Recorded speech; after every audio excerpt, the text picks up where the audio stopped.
to watch. Although I believe they're not actually driving their team car this round. I think it's been taken over by a couple of others. Yeah, I think it has. I'm not actually across that. I normally am with all the gentlemen across there. But I do know Lucas was on a plane about an hour ago, so I'm not sure if he's landed it yet or not. But yeah, look forward to this race. I think it's going to be very interesting, especially with the conditions as well. Definitely look at that. Now, I'm going to be a little bit in and out as well because I've got the cricket on and I am deeply invested in that at the moment. But I am looking forward to this. I can watch two screens at once. I've been a sports watcher all my life, but we've got Cam. We'll be right. Yep, we'll do our best. We may do whatever the situation comes right now. We do having a little bit of trouble, so just bear with us right now. I believe, yes. So it's Jaden Rondinella and Liam Hamilton will be taking on the 139 for this round of the GTR. So it's still in the GTR. Namely, Pain and Misery is a team name that's very fitting right now. But it'll be interesting to see, considering that car has actually won every single round this season of the Giro Series. Can they make it 4 in the hands of those two? Big pressure on those guys. Massive pressure, and there'll be high stakes, and we'll make sure we will remind Lupti there are plenty of straights in Monza as well. So just got to keep an eye on that, and pit stops. And you might have to change tyres as well. That could be very risky. But looking forward to that. Looking forward to seeing Cricket go out in the 23 in that beautiful retro Nissan as well. Gibbo, of course. Got some of the big names. We've got, who else we got on here? Benny Vintner. We've got Benjamin Hignett. Got Pete Viney. We've got J-Rad. We've got Carl Johnson. We've got Slade. So plenty of well-known names here in OOR land. Of course, down there just plodding along and really hasn't settled up yet. It's the one and only Damiano here.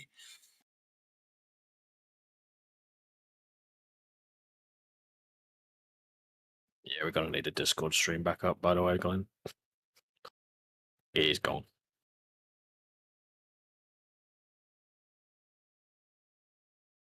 Yeah. So while we are just sort of playing around with a couple of things here in the box, there we go. We are back with live pictures, so we can call that out. So we're looking at Billet at the moment in the 277 GTR in that beautiful Repsol livery. Really does remind me of the MotoGP bikes back in the day, and also the classic rally cars as well of Carlos Sainz. And it is Brickley at the top of the timesheets at the moment with a 58.8. And Rosser there in second position with only 0.72 off. So really tight at the top at the moment. Yep. And yeah, I do love those colours as well. I'm not too versed on my MotoGP, and I know you are, so I'm going to try and score myself some brownie points early on. But Repsol colours, is that Danny Pedrosa? Is that kind of known for? Yep, Danny Pedrosa, Valentino, Mark Marquez, Casey Stoner, of course, rode for Repsol Honda as well. Yeah, probably the most famous livery in MotoGP. As we are looking at our Robert Brickley at the moment, 0.8 off, and he's about to tick the timesheets over again and goes about 0.4 quicker. So nice little lap there from Brickley. And back here with Roy Aiken now in the Roy Racing Ferrari 296 and top of the timesheet. First one into the 57s. Good lap. Yeah, standout lap there from Roy Atkin. Always been the sort of the class of the field on these Pro-Am cars. Obviously, you know, the classifications are based up on the drivers that are racing. I'm going to go back to that Repsol color car again, but Roy Atkin's always been very much consistently up there, kind of the more silver driver. Dare say bordering on pro, you know, at times as Mr. Roy Atkin in that Ferrari, and obviously knows that machinery very, very well. And had a few opportunities to chat with him as he's come in to, you know, say hi every now and again in the few the previous broadcasts as well. So lovely to see some great drivers out there as well as Billet and Spenceley that we've mentioned before, Brickley as well, previous winners at the last round at Spa in the Pro-Am category. And just for clarify, if anyone's not familiar with a Giro Series, we have a split qualifying, obviously 35 minutes for the session, but it's broken up into 3 10-minute sessions for each class. So they've got 2 minutes left right now for Pro-Am. So they're allowed to finish their lap as long as they start it before the 25-minute remaining. And then obviously the silvers will all be coming out onto track as soon as it hits 25 minutes left in the session. And then we'll have 5 minutes left over for driver swaps going into the race session, which will be held 1 hour after this race in-game. So at 4 p.m. So we're expecting to see these conditions probably continue on into the race. At least going to be a wet start if the rain hasn't dissipated. Yeah, certainly, as we are looking here at Spencer at the moment, who's on an absolute heater here. He is flying. He's actually on provisional pole here in the Porsche. So as he comes through, oh my God, I've forgotten what that course called. Oh, that is embarrassing. Dear, oh dear, my memory's shocking. Would you like to phone a friend? I can help you out. Oh, that is the Scari. Of course it is, you idiot. As heading now into El Barreto, or the Parabolica as it used to be known, and he is 1 second up on his best lap here. This is going straight to the top of the timesheets. This has been a fantastic lap here from Spenceley, and goes bang with a 57.3 Hollywood number right there. Wow, what a lovely lap. Excellent lap there from Spenceley. And, we're just doing a very good job. Love to see, I think my fellow commentator enjoys to see a certain car brand on pole, I have to say. But I have to say, I'm quite there with him. Excellent lap there from Spenceley. Ryatkin still 2/10 behind, and right now Brickley looks like he isn't improving so far. So will it stay at the top for Mr. Spenceley? I think these are Porsche conditions, though. These are really, when it's I reckon when a couple of these drivers popped into the lobby, saw the rain, and the Porsche drivers especially, just would have had a little smile on their face and gone, excellent. Probably the Lamborghini, if there is a Lamborghini in the field as well. I do believe there is. That is Benjamin Hignett is in a Lambo, so he's Slade as well. So they'll be very excited about this weather. The Lambo is a well-renowned swimmer, loves these conditions. There are a few cars, though, that do not like these conditions. Like this one. This one here, and, of course, the big bad Ford. So we will see how that all plays out. We are looking at J-Rad here at the moment. Of course, easily we're going to do maybe a bit of a random awards as well. Easily the hardest luck story of the year is J-Rad, 100%. We all remember that Spa race, and super unfortunate, but I feel like he's just drove really solidly this season. He's had a good season. Yes, a very unfortunate, unfortunate clip, that one as well, and excellent commentating, I have to say, by you on that one. It was I wasn't around for that race, but I caught the clip, and it was a sad tale. It was a sorry tale, to say the least. And the bus stop claims another one, but J-Rad right now, he's not going to have time to finish to go for another one, as the silvers have come out onto track. And this will be the only one. Maybe get a little practice on the pit entry, but no, he's going to finish out this lap.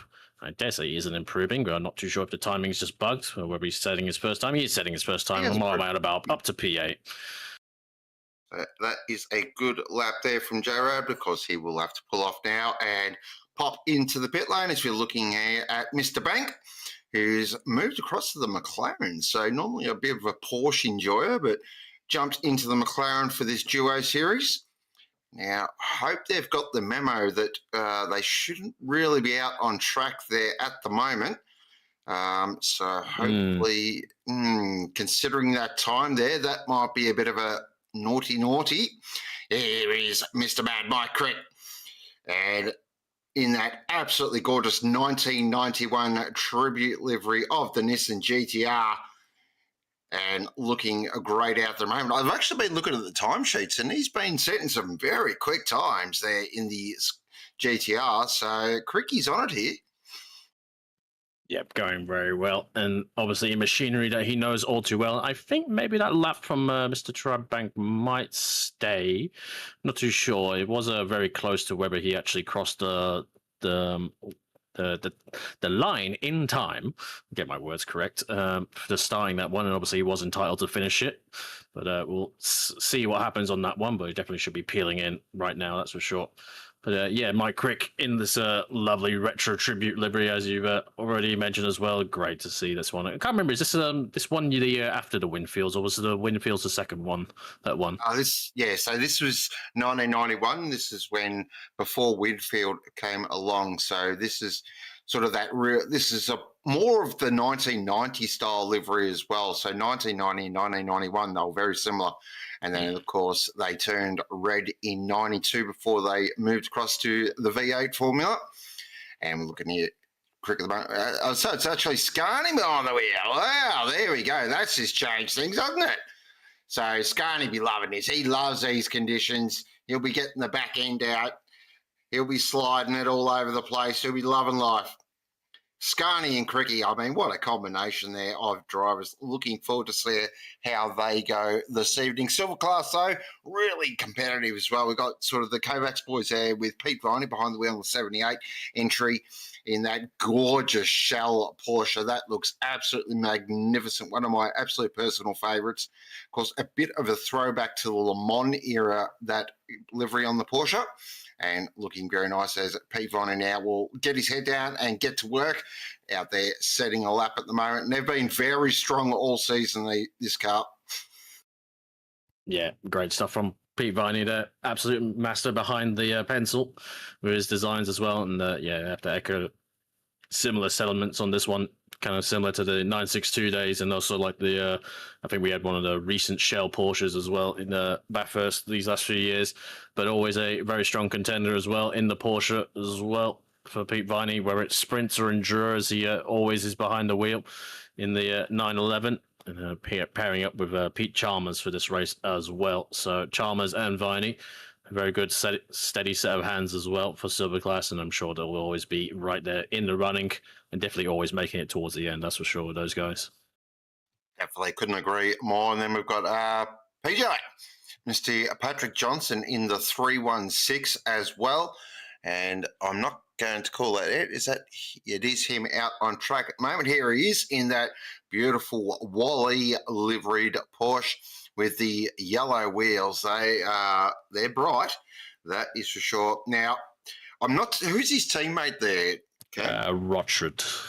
Okay, so that's why, was Michael Babb last round. Yeah, because there is no way Patrick Johnson is a silver class driver. I'm giving you the hot tip right there.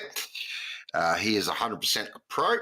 So this will be a pretty good lap. I feel like this might go straight to the top if he gets on it. Probably not this lap, but the next one, I think you'll send it, and I think we should see a 47 quite easily from Patrick. Oh, just slides it through there, through the first Lesmo. Now down into the second Lesmo now, and just having a look. It looks so treacherous out there, tippy-toeing through the corners. You can see, not rivers across the track yet, but it's close. There's some substantial rain out there. I was a little bit taken aback. I did lean back a little bit as I saw the rear of the Porsche wanted to slide in, and he caught it very well through Lesmo 1, and he tips it in now to Variante Ascari.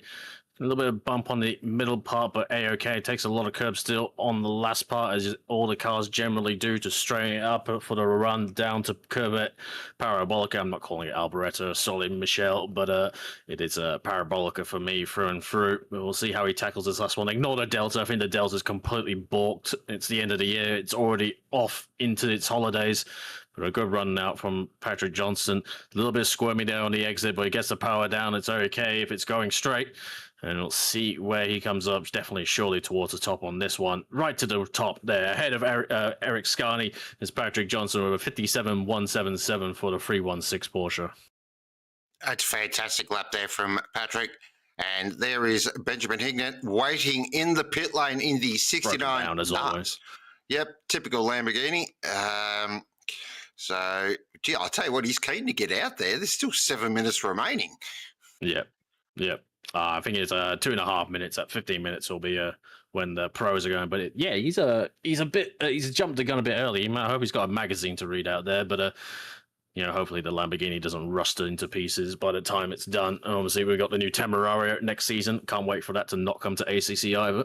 But right now, Carl Johnson in the GTR, the 991 in the black and white colours. I have to say, a really fetching livery out there. And see what he produces up to P12 right now. I'm sure he got a bit more time in it, and he's going to have, but if he, this lap goes well, he'll have time for 2 more runs. This will be perfect for Carl. Wet conditions, GTR, I expect a completely sideways lap. Where are the silvers? Like these, look at the tiring board. Look, go on the Pro-Ams. Pro-Am's doing a great job at the moment, and we're looking here at King at the moment, currently 11th position in the 86 BMW. Is that Nurofen on the side? I think it is. It is Nurofen on the side. That is fantastic. That is glorious. Of course, Nurofen, one of the best hangover cures in the world, with a 2-litre bottle of Powerade. Will beat any hangover. Sounds tested, that one. It sounds like you've utilised that one. I think we have to give that to Glendo whenever I has to deal with my unfortunate waffling. And back here with Pete Chalmers, currently in 11th position in the 78 entry. Just looks really skatey out there as well. You could just see tippy-toeing there through Rochia.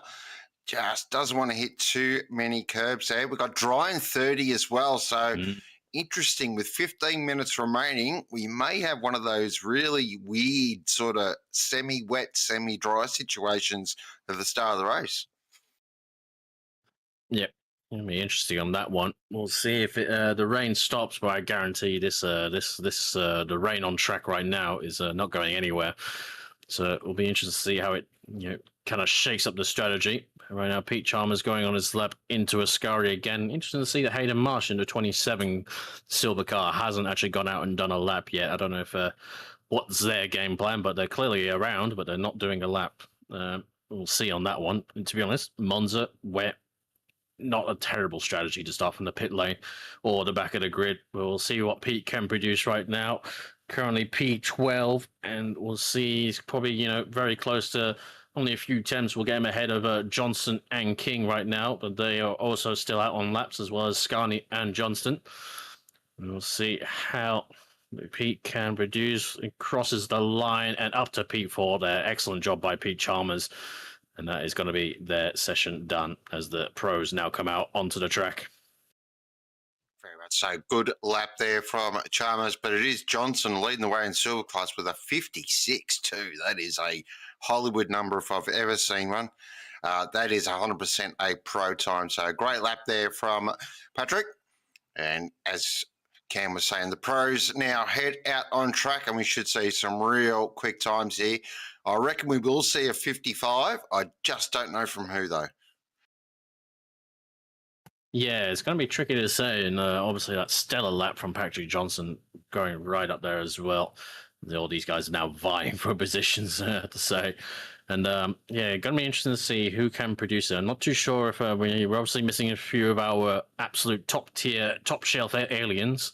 Lucas right now currently not racing an act. I'll just quickly have a check. 777 is Mr. 777's not in the entry list, so they're not around either. So that was Chris Cooley that I was looking for there, which is dare say one of our another top shelf aliens as well. And not saying it can't be done, but not too sure if these guys are up to the same caliber as those guys are. Here we are looking at Gibbo in the Pixel Racer Mustang, and one of the most beautiful looking cars on the grid. Now, the Mustang, I do know she can be a bit spicy in these conditions, but we've seen Gibbo drive this car quite a few rounds now. He's got his head around it. He knows what he's doing. He's a bit of an enduro specialist, and he's a bit like a couple other drivers. Matt Nipris is a name that comes to mind. They just plug in enduro time and drive as he comes through the Parabolica now. Interesting that he is named Alboreto. Yes, he was a good driver, but he wasn't that good. Ooh. Controversial. Actually, to be honest, I don't really know his results either. Sorry, Michelle, but it's always going to be Parabolica for me. Sorry. Not sorry. But anyway, Jaden Rondinella right now in the green machine, the 139. Yeah, a lot of things to definitely a lot of things to unpack. Obviously, he's been taking a bit of flack lately as Mr. Jaden. I think he's taking his crown from Mr. Conboy, which is also his car as well, regarding his pit stops. But we'll see what he can produce. But sorry, Jaden, that car's got to win 4 out of 4. You better win. And that's why they've put Hamilton in. Yep. Very clever. So I was actually watching the time on boards in practice before, and Liam is very quick. He's very quick in his GTR, and you can just see driving it on the slide as well, which is the quick way how to drive the GTR. And you can just see again sliding it through the second Lesmo, heading up towards Alscardi, and then really tricky corner in the dry, super tricky in the wet. So really got to be careful on those curbs. Very easily to spit off into the weeds. Yep. And we haven't really commented on it too much, but this GTR is a very good... Oh, a slide there for the middle part. I'm not too sure whether that was actually a slide or a little bit of connection, as it did look a little bit weird then, but he's still going right now in a decent run. Obviously, no benchmark, no previous Delta to compare it to. I think Hignett up ahead in the Lamborghini will be our first representative time if he is on a valid, but GTR, a very good car in the wet as well. A little bit of slide there on the exit, but that's what you want. You want that little 5% slide. Maybe a little bit too much of a slide there as he runs out onto the Astro, but would have got away with it. You generally don't want to run too wide out there because you're kind of scrubbing speed rather than gaining it. And then slots into P2 right now with Hignett P4. There's Liam Hamilton, a very, very quick driver. I think this is the first time I've seen him drive a GTR, though, I have to say. Yeah, I don't remember Liam being in anything, definitely not in a GTR, as Benfield pops into third position in the 912 entry. As looking at Babby now in the 28 Lambo with that classic green and black. It really does suit the Lambo and goes into third position. Nice lap there from Babby. And the Lambo, as I was saying, does love these conditions. It is a very good wet weather car. Not so good in the dry, especially at Monza. It's got the top speed of a 1965 Toyota Corolla. So you've got to be really wary in the dry conditions, but in the wet, it's a bit of a weapon. I'm not sure that's a very fair comparison. At least a Toyota Corolla will actually start in the morning, unlike this thing. Look, that is true as well.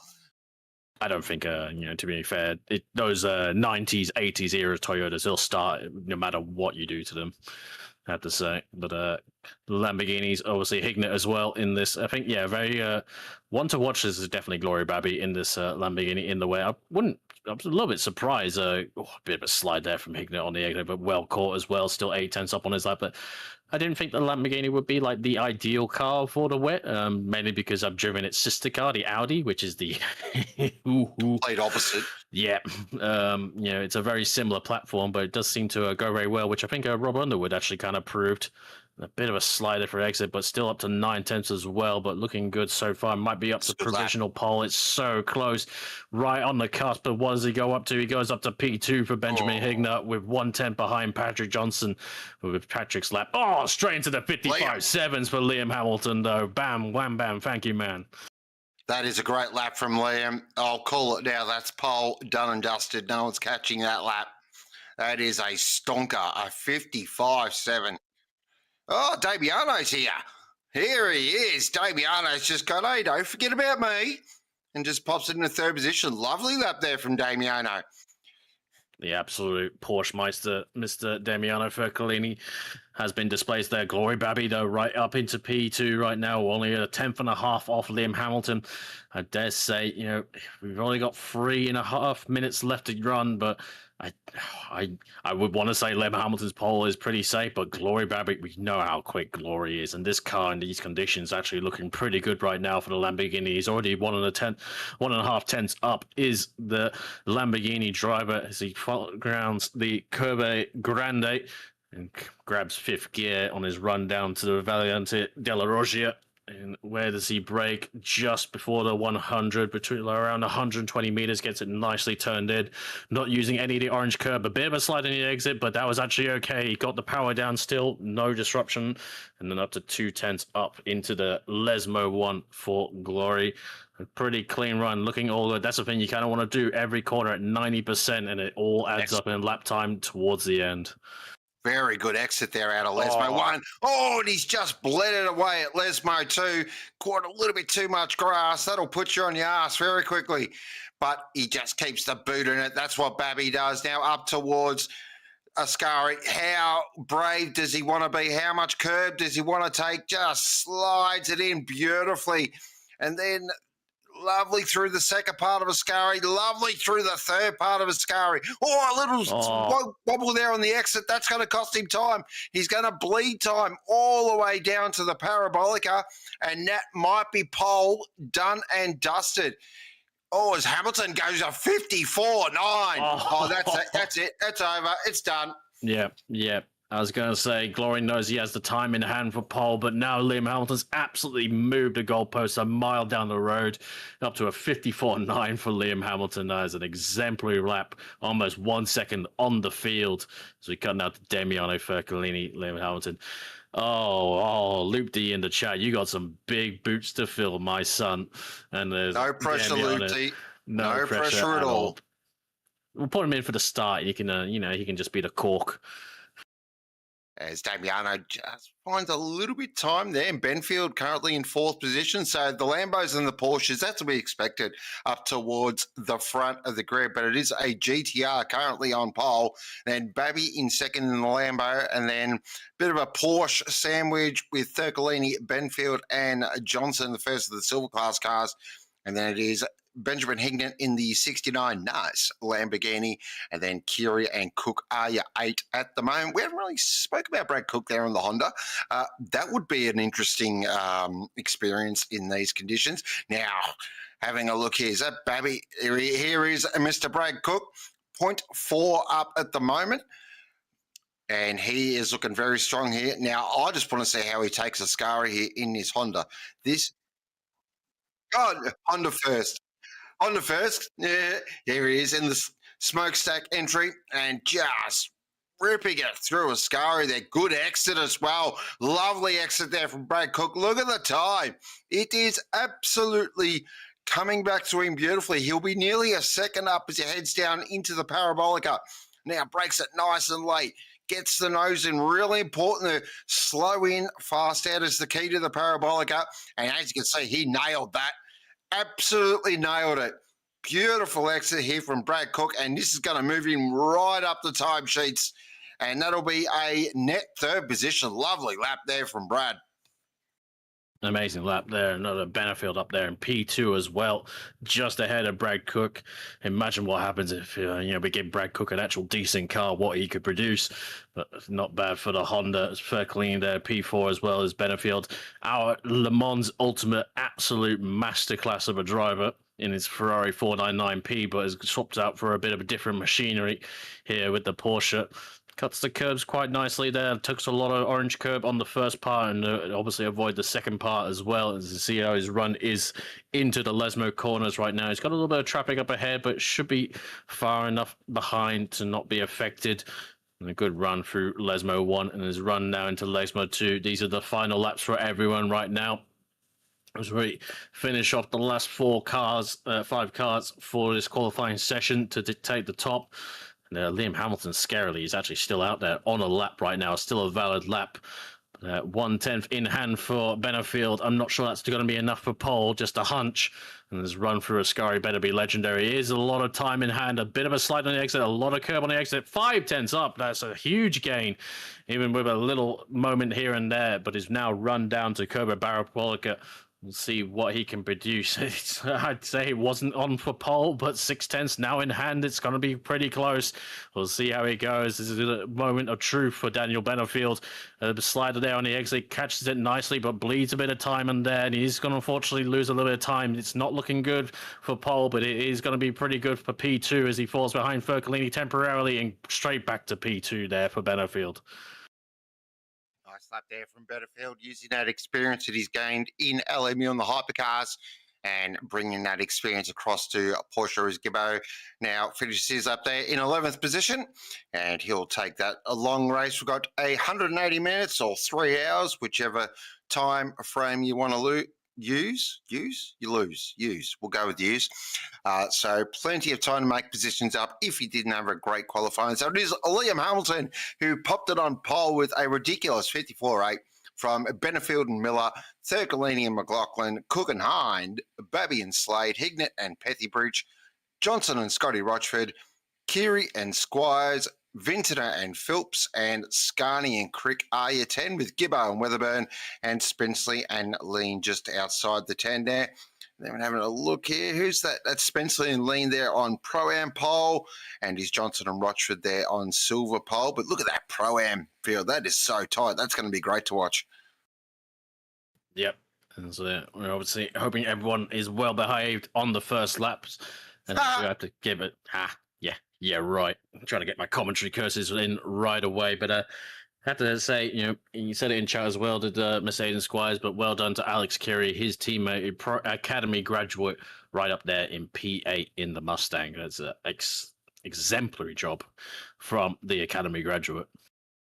So it's Monza, it's in the rain, and turn one. What could go wrong? Seriously, what could go wrong? Yeah, we've absolutely dialed up the content for you for the final race of the season, our final broadcast with wet rain at Monza, with about 25 cars as well. You couldn't ask the content gods for more, but it is looking like the rain is going to dissipate. Obviously, about half an hour time, which is when the race start is going to be at 4 p.m. in-game time.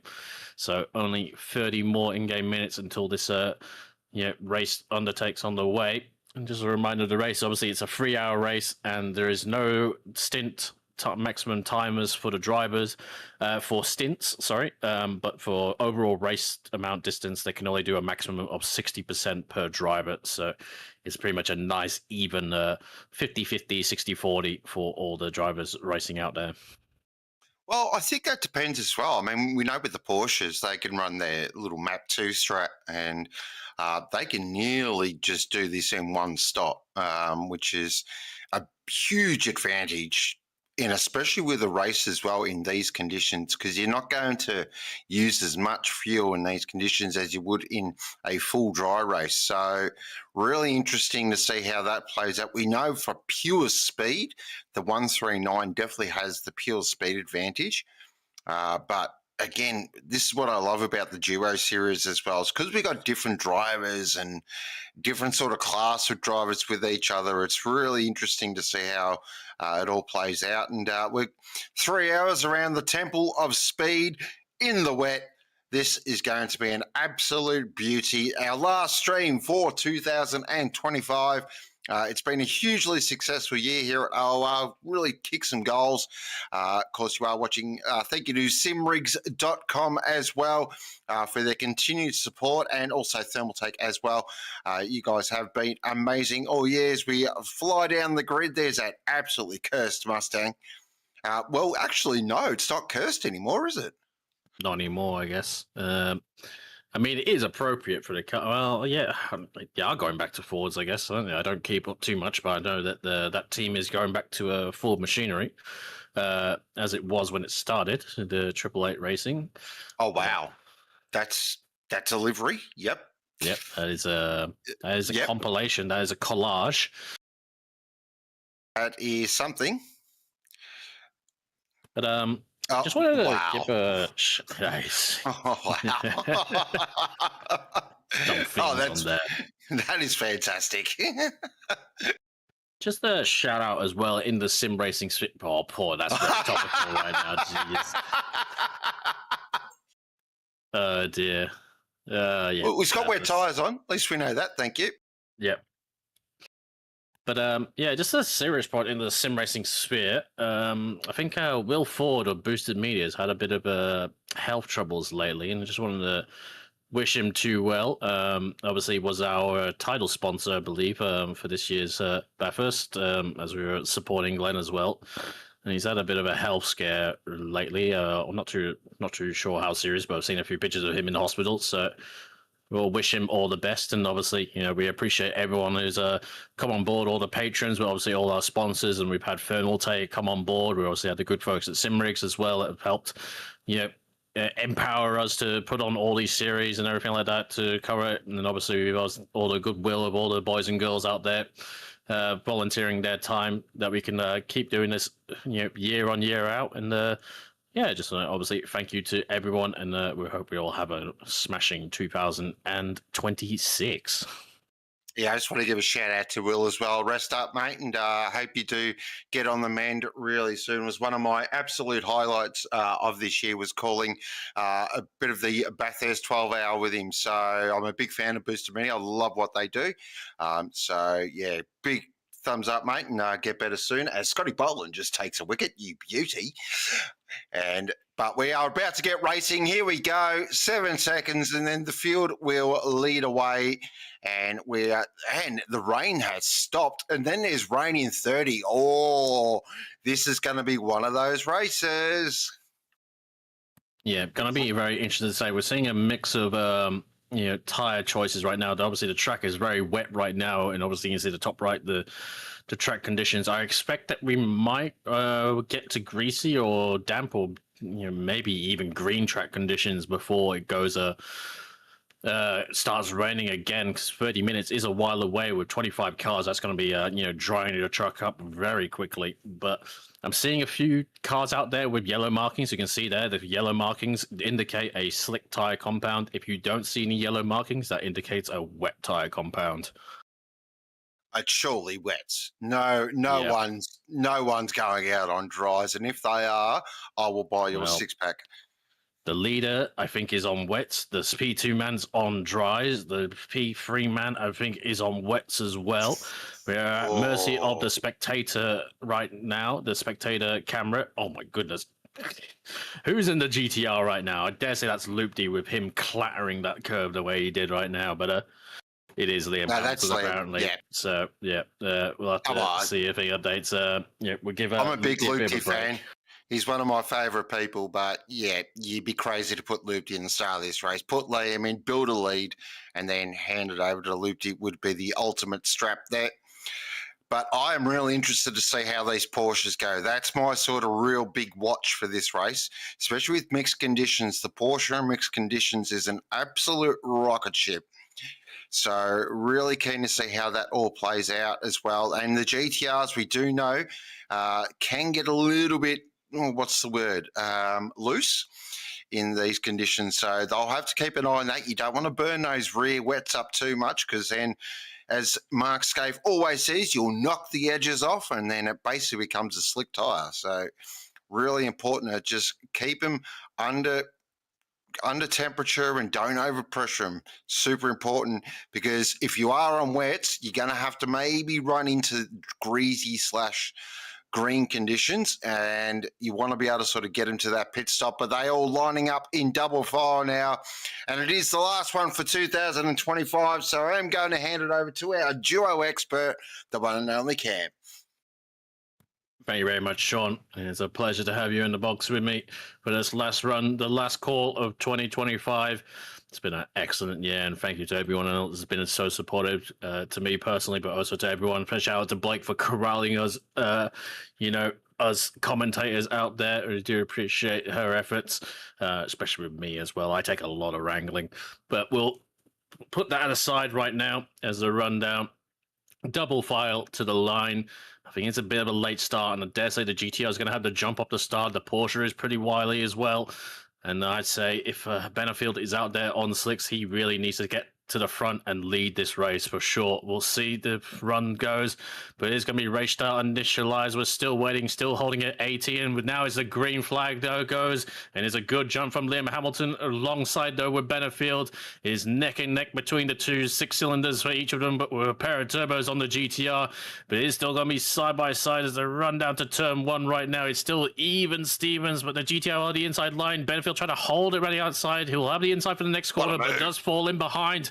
and the Lamborghini Babby, both Lambos coming to contact, and one of them goes wide into the gravel, but most part everyone gets through with the Lamborghini McLaren of J Red, I think, going in for a wide there as Brad Cook around the outside now of Damiano Furcolini as a run now down to Rogier, and going pretty well, but it is going to be Hamilton from Benefield with Furcolini right on the back of the other Porsche, going to hold that position ahead of Brad Cook now, gets it nicely stopped for the chicane, and the other Lamborghini there of Benjamin Hignett. Look at that in the background there. A couple of guys took the short road. Yeah, oh, wow, yeah, look at it back here. We've got 2-3 wide stuff as Gibbo goes around the outside of Lesmo 1, if you don't mind, umpire. Lovely move there from Gibbo, just absolutely hung it out there and said, I am going around the outside. Oh, a slight touch there on the back of who that was Rosser in the BMW there on Bank, but it looks like everyone's there. But so Bank's really the cork in the ocean here. And he's got a absolute train behind him. It's going to be very interesting as I head now down through into Ascari. Really important to use maximum curb here. The Mustang, as we know, eats curves for breakfast. Lovely exit. And now watch the Mustang unleash its party trick. Power. Heading down now into the Parabolica. Super important to get your line absolutely perfect here, because if you do go a little bit too wide, there is a good chance you get out in that grey. As right there, Kiri does go a little bit too wide on the entry, and that's going to allow Lim there, to slide up on the inside and gets that done. But now the Mustang will unleash its nuclear weapon and just go, I don't think so, little man. Look at that. Look at the power of that thing.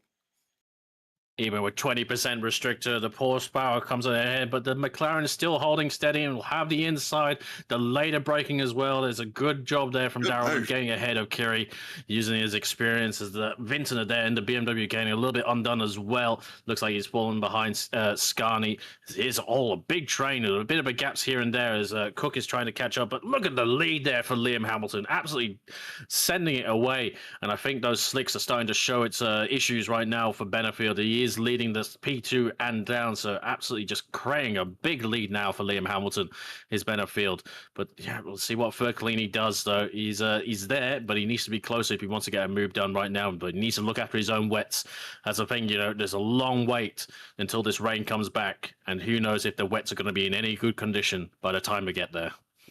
Well, as I said, rating 30, but it's very interesting here from Benefield. It's already down. Yeah, it's already damp. I think Benefield might have pulled a bit of a stroke here, because, as I said, rating 30. If this track goes green or anything like that, he's going to be in a super strong position. So that's why Hamilton's got the absolute foot in and is off into the distance. So here we, yeah. So Cook. Our biggest mover, though, of the race is the one and only Brad Cook, who's got the Honda absolutely hooked up here. He is flying at the moment in the 695, and he is going to go to work on Damiano here, and I expect Brad Cook to be up sort of second position. I'm going to go in 3 laps. He is flying. Did call it right there as well as the two Lambos. These two came together on the exit of turn 2, and Glory Babby wants revenge on his fellow Lamborghini. While there, got Patrick Johnson right behind as well. Excellent moves from him. Very late on the brakes there as Glory Babby gets it stopped nicely, but Begner and Higley is not giving it up. Inside line now fair for Glory Babby. And it is going to be almost 3 wide with the Porsche there, but it's going to be a better run from the green Lambo, and he's going to try and cut off the yellow Lamborghini of Hignett. And I think that's day done for Glory Babby. He is ahead, but now needs to defend as the run down to Rogier with the Porsche right down the back of the Hignett as well, looking to make a move. He looks to the inside. Is he going to draw alongside? Yes, he is. He's going to brake late. He's going to send it back. He's going to try and hold it around the outside. Does Glory Babby? He gets it stopped. He doesn't want to go into the Lamborghini. It's great driving from both of them, but it's going to be an inside line. Look at that. Though, up into Lesmo 2, into GTR there. Scani as well, trying to get in on the action. Still too wide through Lesmo 1 into Lesmo 2. Surely we're going to go single file. Yet sensible boys. All 1, 2, 3, 4, 5, getting nicely stopped. A big slide there from Hignett in the middle of the corner, but gets it nicely caught up. But that's going to unleash now Glory Babby as he scampers away. And now Patrick Johnson's going to have to give Hignett a lot to think about.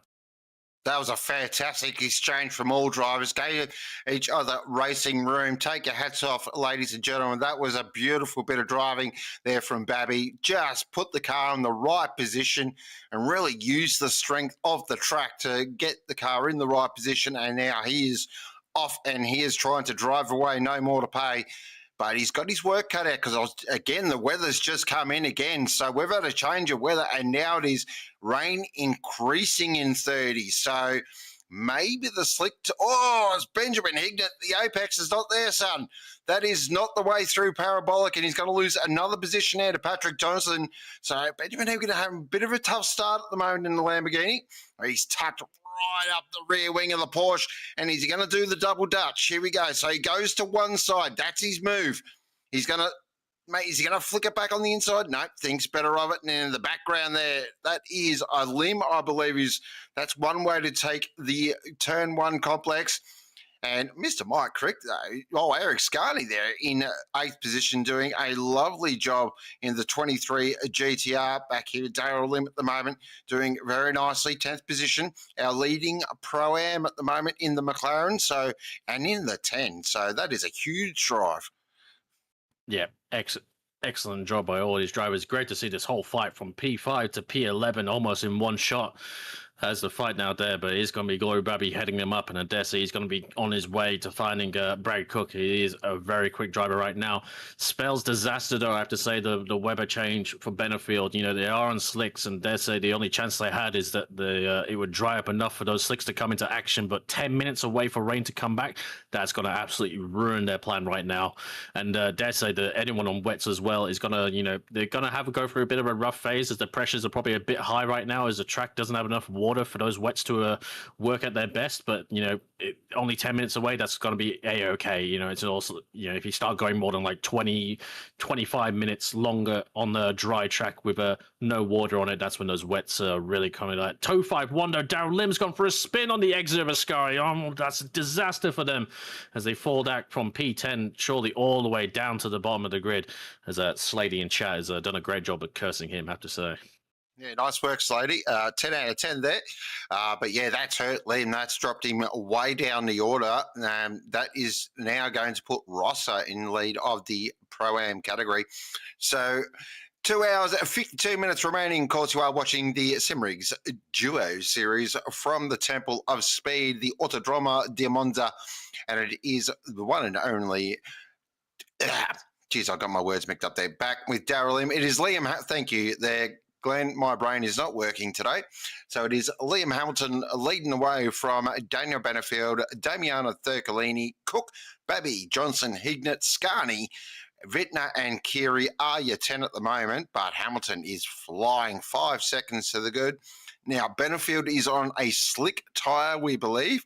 So at the moment, the tyres will be starting to feel good. He'll be starting to feel a bit of grip, but then he'll see that weather radar and just go, oh, crap. Oh, yeah, Look at that. That is how you drive a Porsche on slicks in the rain, just backing it in and slide in the rear. Why not? He knows he's got to come in and change tyres, so he may as well use all the grip now.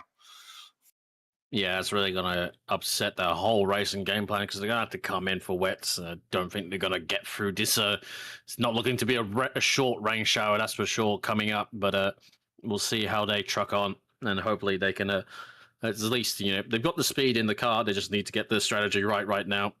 And, it's done. It is what it is. And you just pluck on. Definitely still a result. Oh, very wide there from Vinter in the BMW in the background. But interesting to see, yeah, Glory Babby, Johnston and all that, Patrick Johnson, all caught up to the back now of Brad Cook and obviously Ferklini as well. So these guys, it's going to be an overall fight there for P2. Eric Scarney now on the back of Benjamin Hignett, who looks like he's managed to, kind of just consolidate himself a little bit. Had a few moments here and there and lost a few positions, but looking to get back on track right now. And they're definitely going well so far. This is a super impressive drive here from Scarney as well. 8th position is a great drive. Really, and driving nicely as well. Nice and smooth, not exciting the car too much. And you can just see by the body language of the vehicle, it's just not moving around. There's not a lot of body English with it. It's just doing what he asks, and he's driving it very straight and just trying to nurse it, I think. doesn't want to overexcite the car too early because these wet tyres, once you start sliding them as well, it just doesn't feel very nice. So you've just got to be very careful. Yep, just one just one turn in, one brake application, one throttle application, no histrionics. Preserve the tire and let the power do the work, which is where this car is, obviously making up its time. Patrick Johnson out back of Glory Babby, take it away. Yeah, so Patrick Johnson has got a bit of a fight here because he is going after Glory Babby here in the Lamborghini, and probably the two best cars in these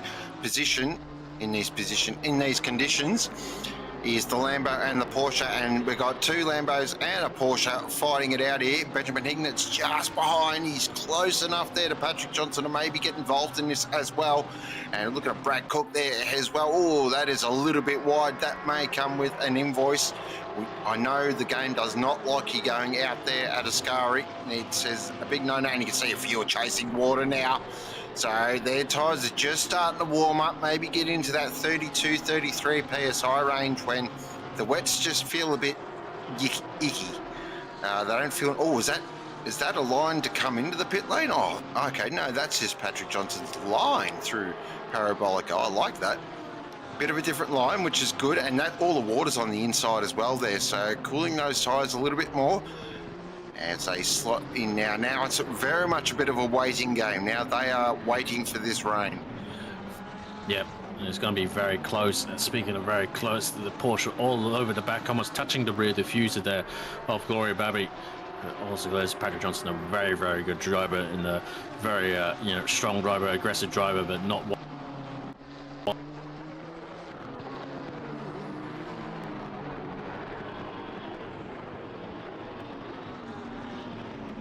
That's all right. We are flying blind. You are watching the simrigs.com duo series from Monza, and we're going to go a bit of ABC radio commentary, I reckon, as we are here at the car racing, as we are back now and still got this fantastic battle. And I'll tell you what, Brad Cook is really starting to pressure on Damiano here as well. So some really great battles down the field. And Damiano's definitely going very defensive here. Brad Cook's going to go try the outside move at Ascari. I have never seen that work. So, but just shows the nose, just letting Damiano know I'm here. Damiano probably doesn't need that reminder. He's probably looking in his rearview mirror going, go away, Brad, seriously. But this is now turning into a five-way fight. Now it's on. Heading down into the Parabolica. Oh, they all go fan out as well, and then they all back in the line. Fantastic driving from everyone. There is proper room given. Everyone's getting their break. Oh, Damiano runs it a little wide, really wide at the Parabolica. He's going to come back on track. This is going to be interesting. So this train of cars is going to go all the way past him as they head down now, break into the Rettifilio. Oh, 3 wide. Yep, no worries. This is how we're going to do it. Okay, gentlemen. Yep, 3 wide, no problem. Surely something's got to give here. If they get this right, this is unbelievable driving. What a fantastic exchange. And Damiano has just lost 4 positions like that. Oh, absolute calamity for Damiano, but frankly, I think he got away with it pretty cleanly, as these two are still now finally a yin and yang of the two Lambos still stuck nose together. There was a touch between Glory Babby and Brad Cook on the straight. There was a banging here and there, but Benjamin Higgins sends it up the inside, going to send Glory Babby to the shop, and he's going to take that position away from him. And now Patrick Johnson, not too sure what happened to him, and he's lost out as well in all that, as he had the Lamborghini up the inside, up into turn 1 as well. Didn't know where to look. All the Skittles there, absolutely vying for position. And now Eric Scani's right on the back, along with Vintada. And now the rain has arrived back now. And here, as we come through Lesmo 2, is another train again, now headed up by Brad Cook from P3 down. Unbelievable, this race. What a start to this race. We're only 15 minutes into the race. We've had basically a wet track go to a damp track. Then it dried, and now it's raining again. Unbelievable. Strategies are going to be thrown into the weeds. All your best laid plans have basically just been thrown away now. So if you are on the wet tyre, you're singing. You're going, thank God, we've got some water back. We can cool these things. But remember, the track's still damp. It's going to take a little while for this track to wet up. And it's down the inside there. Benny Vittner on Eric Scarney. Looks like he's got that done at the parabolic. A slight little elbow there, but nice move there from Vittner, and he will get off and hopefully get to the battle up in front, which is still raging, by the way, between Hignett, Babby, Johnson and Thurcolini. Oh, here we go. We're going to go for round 5 between the Skittles. And, Hignett, they're going to, Babby slide touch there as well. This is unbelievable, these two. They are throwing down. Now, I don't want to curse it, but normally this ends one way. When things get a little bit spicy in these conditions. Escalate. Yep, definitely. And Patrick Johnson wants to get involved in this as well. So, Babby's going to try and go up the inside, thinks better of it. Now they can just maybe take a breath, settle down for a little bit, and then reload for another shot. But Hignett makes a slight mistake there out of Roger. He didn't get a very good exit now. He's going to have a bit of a look there into the first Lesmo. And Patrick just decides, he gets a lovely exit though. Babby didn't get the greatest exit. Thinks better of it again. That's such a brave move into the second Lesmo. Babby, right out sideways. Now that's going to give Patrick Johnson a huge run up towards Scary. He should be able to get this done before the braking marker. A wheel in the grass, but somehow Glory Babby's still going to try and hold it down the inside, but Patrick Johnson late to brake, and he gets it around the outside from Patrick Johnson. Excellent move into Ascari, and now flies off trying to catch up Ben Hignett. Hignett and bloody Babby have been absolutely going on it all race, and those two are really, I can see the body language in the cars. They're really not like each other right now. And Johnson here just trying to find his own path right now. I think he's the quickest driver out of all these cars, barring a Liam Hamilton right now. But he's just, you just get a little bit lost as you're caught up in these fights, and sometimes you can't go forward. Sometimes you have to step backwards just to survive. You just have to stay in the game, and it's not worth getting caught up in someone else's accident. That's right, especially in a 3-hour race. It's super important just to have a bit of as I'd say, a big brain. Just think long term.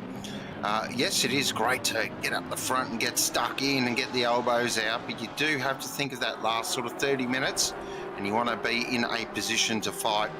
But Patrick Johnson driving beautifully at the moment in the Bin Chicken Racing 316 Porsche entry, doing a lovely job as per normal. This is what we've come to expect from PJ. He is very, very equipped and very, very well skilled. That's probably a little bit too much curb there though. The Porsche does not like that at all. Gets very unsettled when its front gets in the air. And, Brad, that's an interesting line. So a couple of these drivers just struggling a little. You see Brad Cook wide again. So maybe just the Honda's not the nicest in these conditions, but it is Liam Hamilton leading the way. He's got a 7.2 second gap over Benefield at the moment, and his last lap was a second quicker than everyone else. He is on another plane at the moment. Yeah, interesting how Benefield. It is raining right now, but it's still holding out damp, and it's not wetting up very quickly, but it will go very soon, because I think the intensity of the rain is ever so getting bigger and bigger. Speaking of which, being bigger is Patrick Johnson in the mirrors of Ben Hignett right now. He's definitely looking to get this move done and getting sick of these Lamborghinis here, there, and everywhere. In front, in behind, and looking to be in his side mirror right now as he gets an easy run.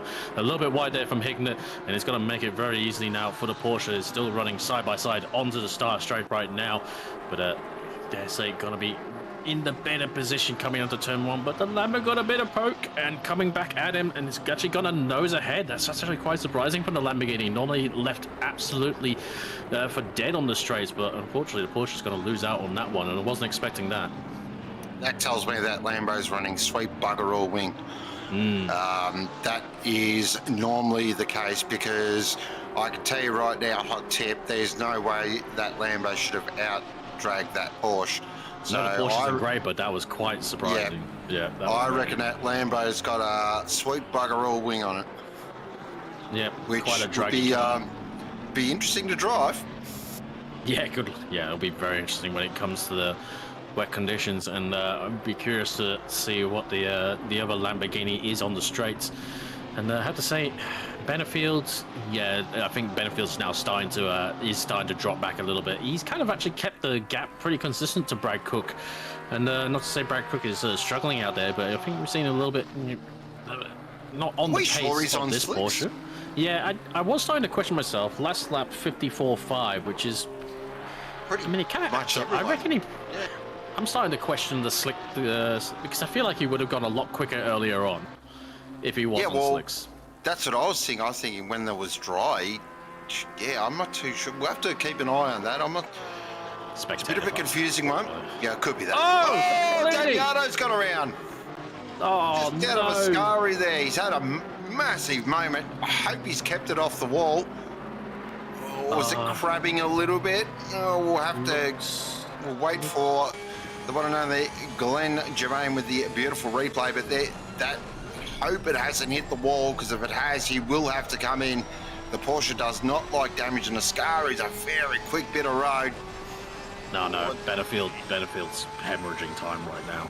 Either he's had a big of a mistake, or I think he is on the slicks, because he's lost multiple seconds. Meanwhile, we've got Patrick Johnson with the inside of the Lamborghini up the inside to his right.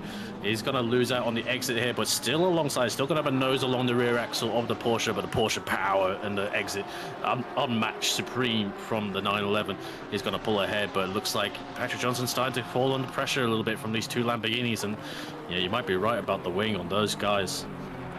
Yeah, I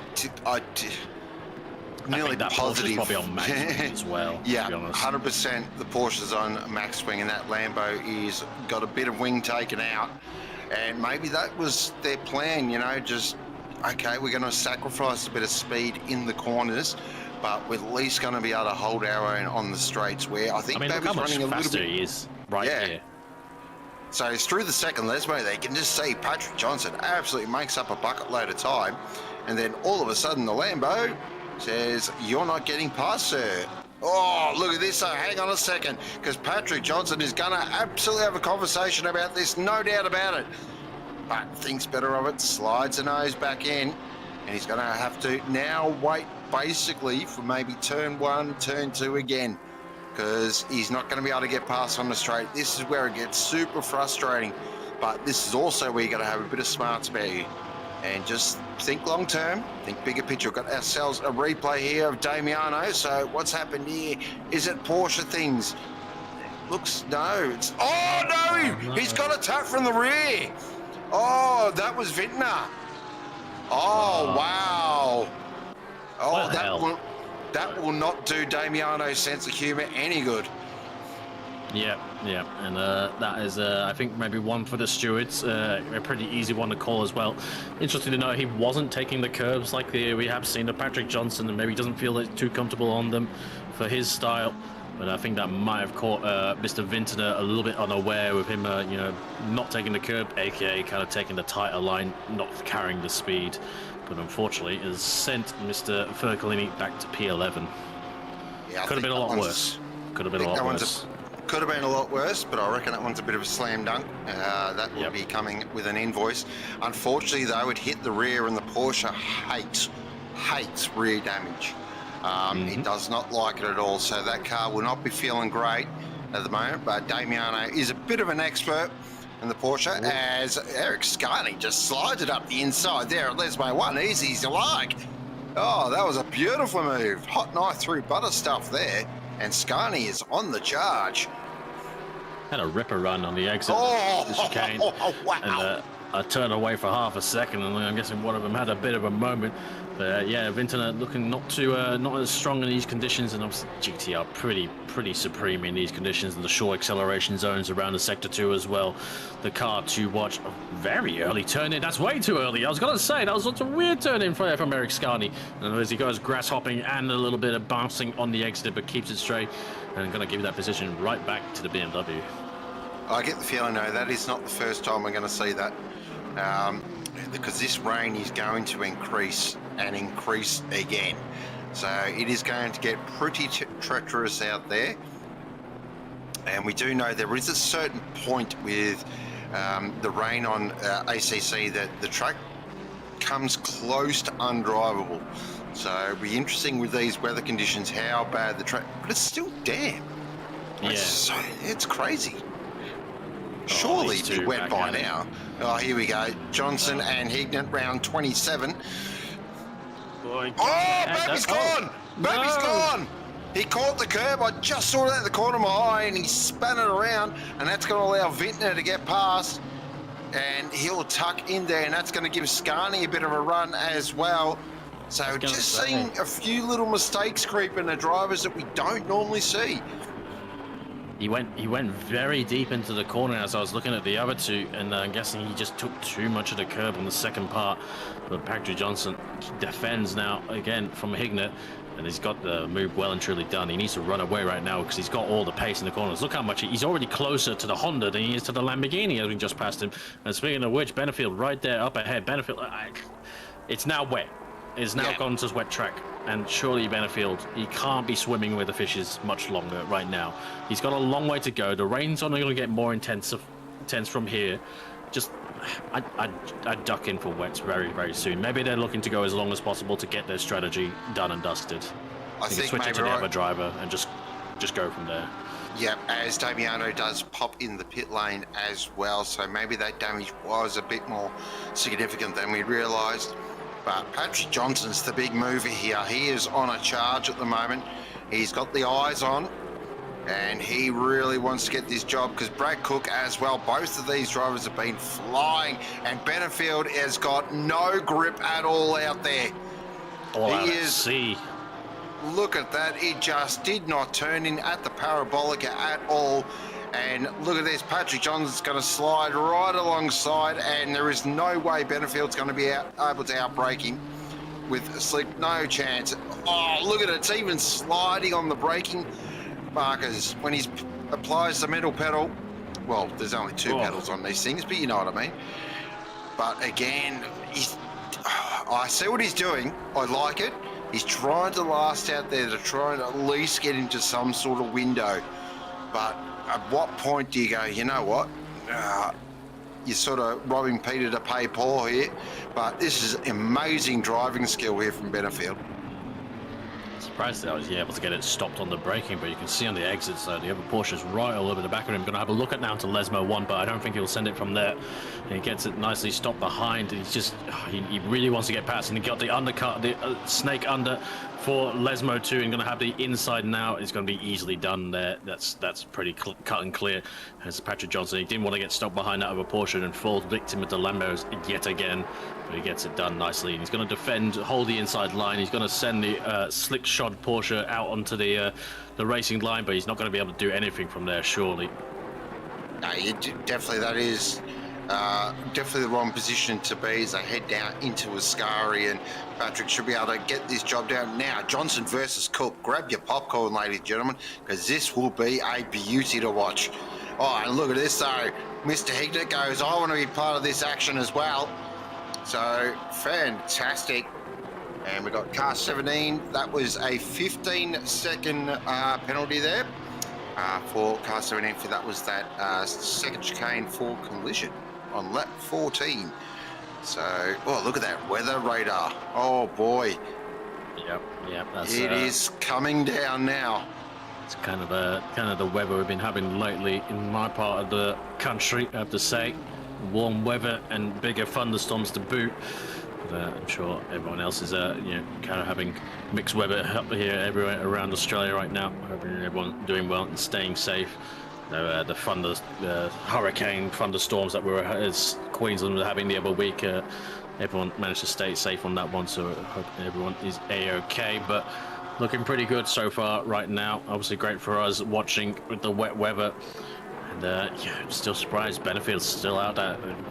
To be honest, his pace isn't really as affected as much as I thought it would be, given he is on slicks. It's quite remarkable. It is quite remarkable. But I'm not sure that's a testament to the game or whether he's driving, really, to be honest. I think it's a bit of column A, column B, but I think also it's going to get to a point where he's going to bleed too much time.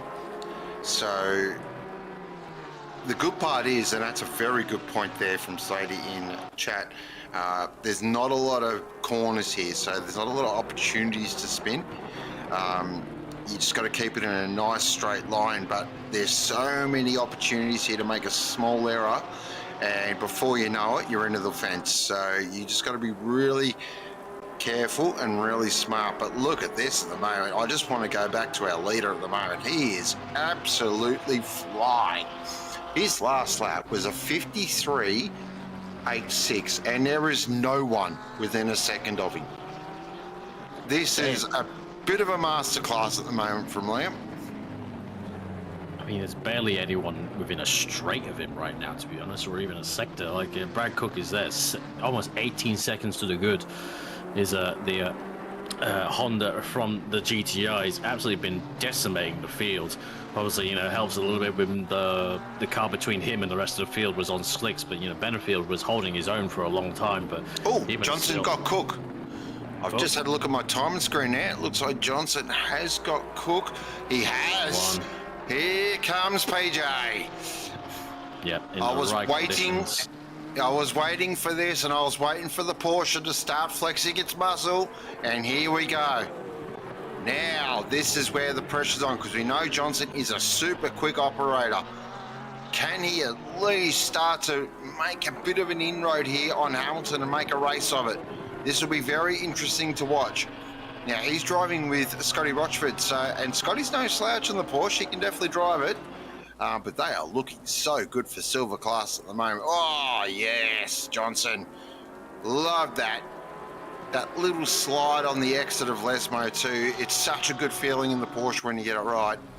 As Benefield, an SG30. An SG30. Oh, dear. Oh, have some salt with some more salt in your wound. Dear, oh dear, what is it? Yeah.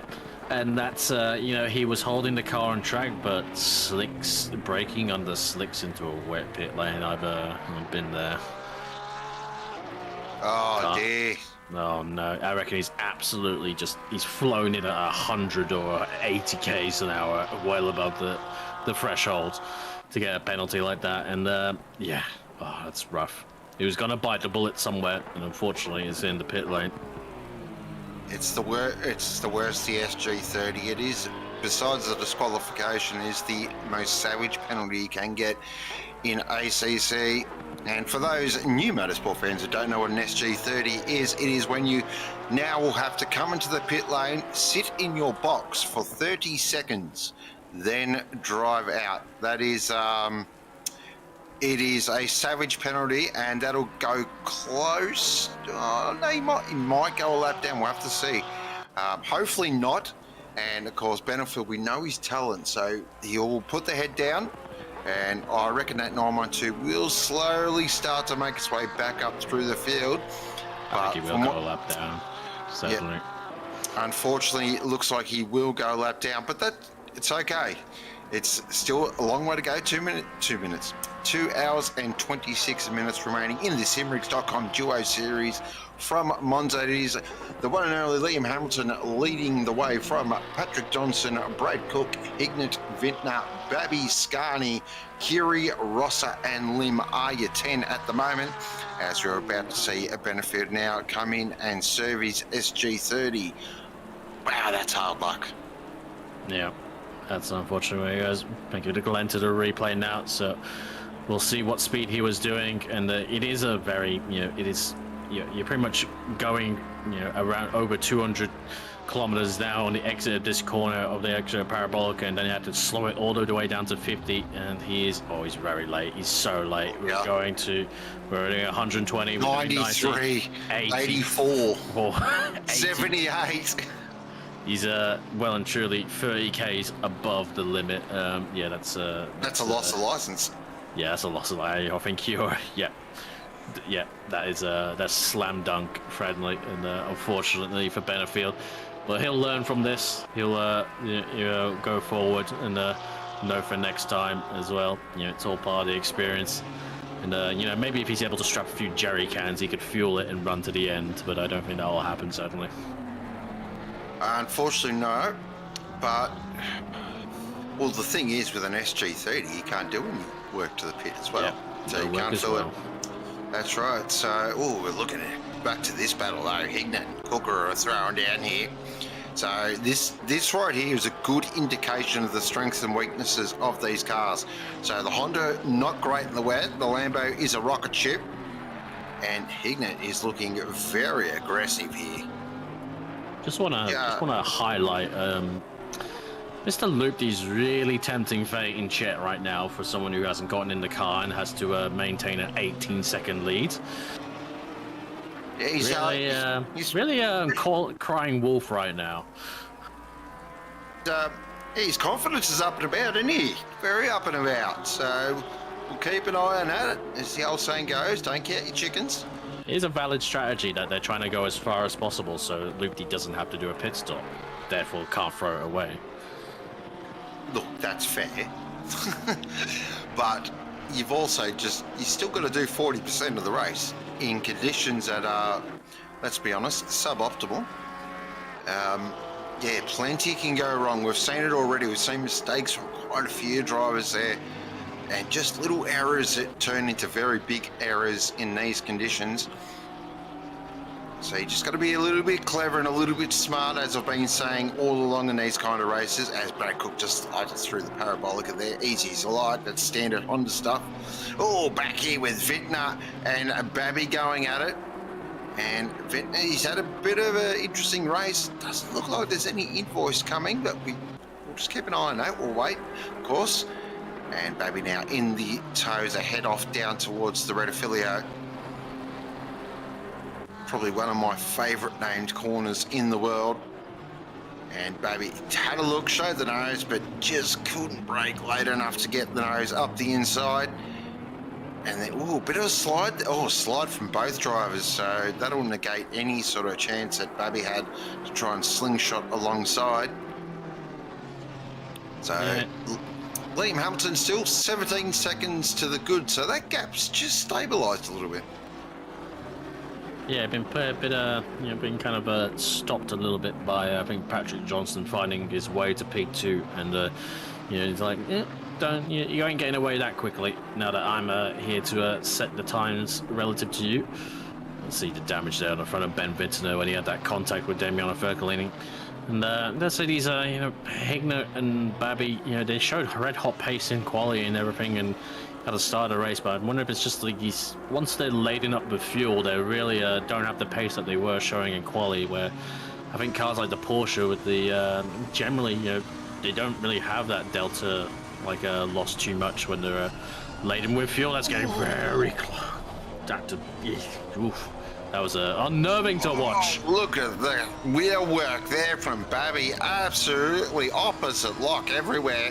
He is driving that Lambo, there is no doubt about it, as he now on board with listen to that beautiful V10 sing down into the parabolica now.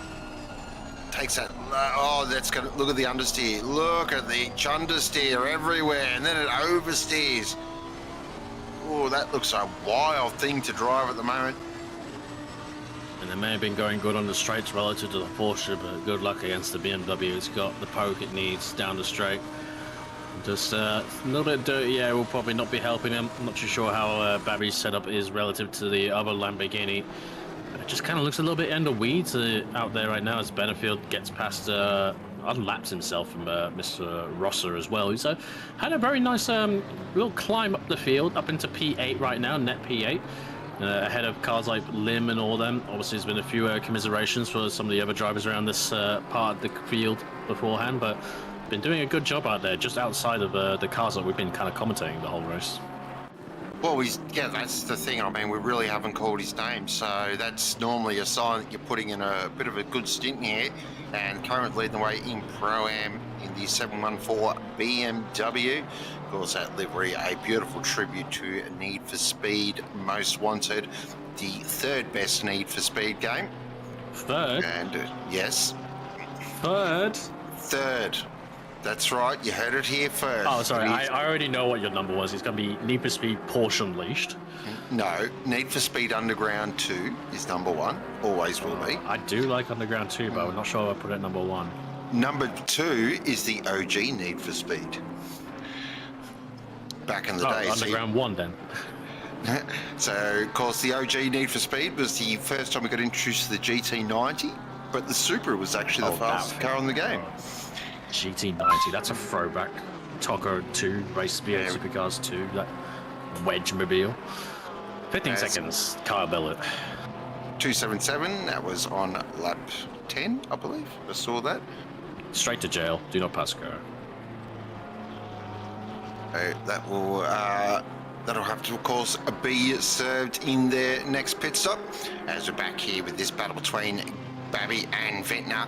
They're about to go at it again. What can Ventnor do? Can he defend? We know the beam is pretty quick on the straight. Babby now is going to show the nose this time, and he's going to throw it around the outside.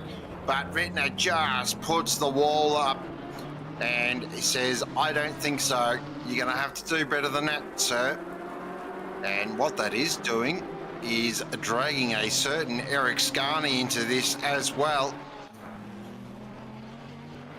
Yeah, kind of these three horsemen, and Benefield's still right there. And Dessay, it looks like Benefield's got a bit of pace in him. He's obviously, to be fair, he's got the freshest tyres out of all these guys, and these guys had to run in the almost dry for a little bit on their wet, so they'll be definitely feeling very second-hand by now.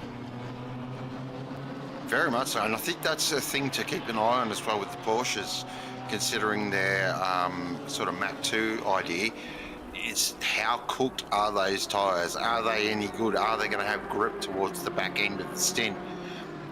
Very keen to see how that all plays out.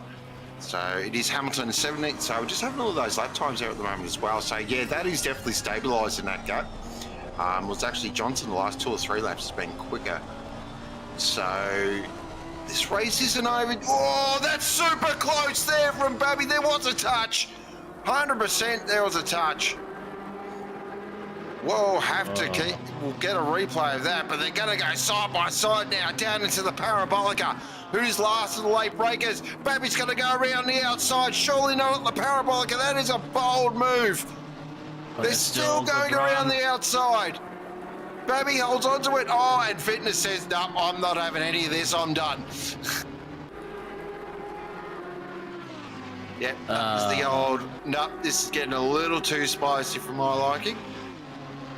It just canted blows a little bit there on the exit. I think the BMW just got a little bit of a bounce from the curb on the exit of Ascari.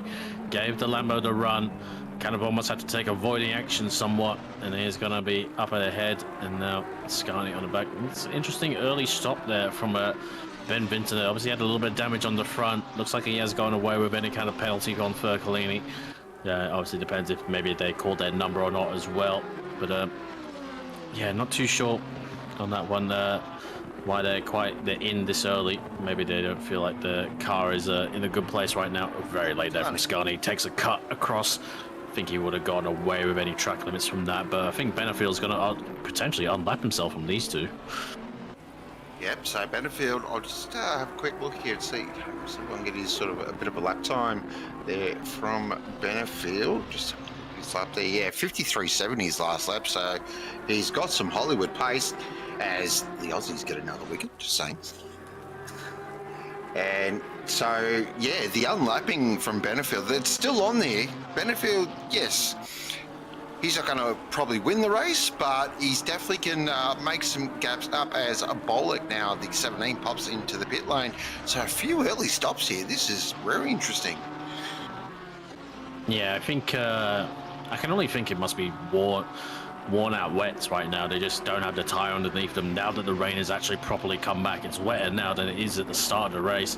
It looks like Benefield already here, ready to unlap himself. Obviously, I think Benefield is the fastest driver out of all these guys, regardless of their current tires right now. But I think it's just showing the fresh set of wets right now. You see now there's a bump there, and it's all so close. There was a touch.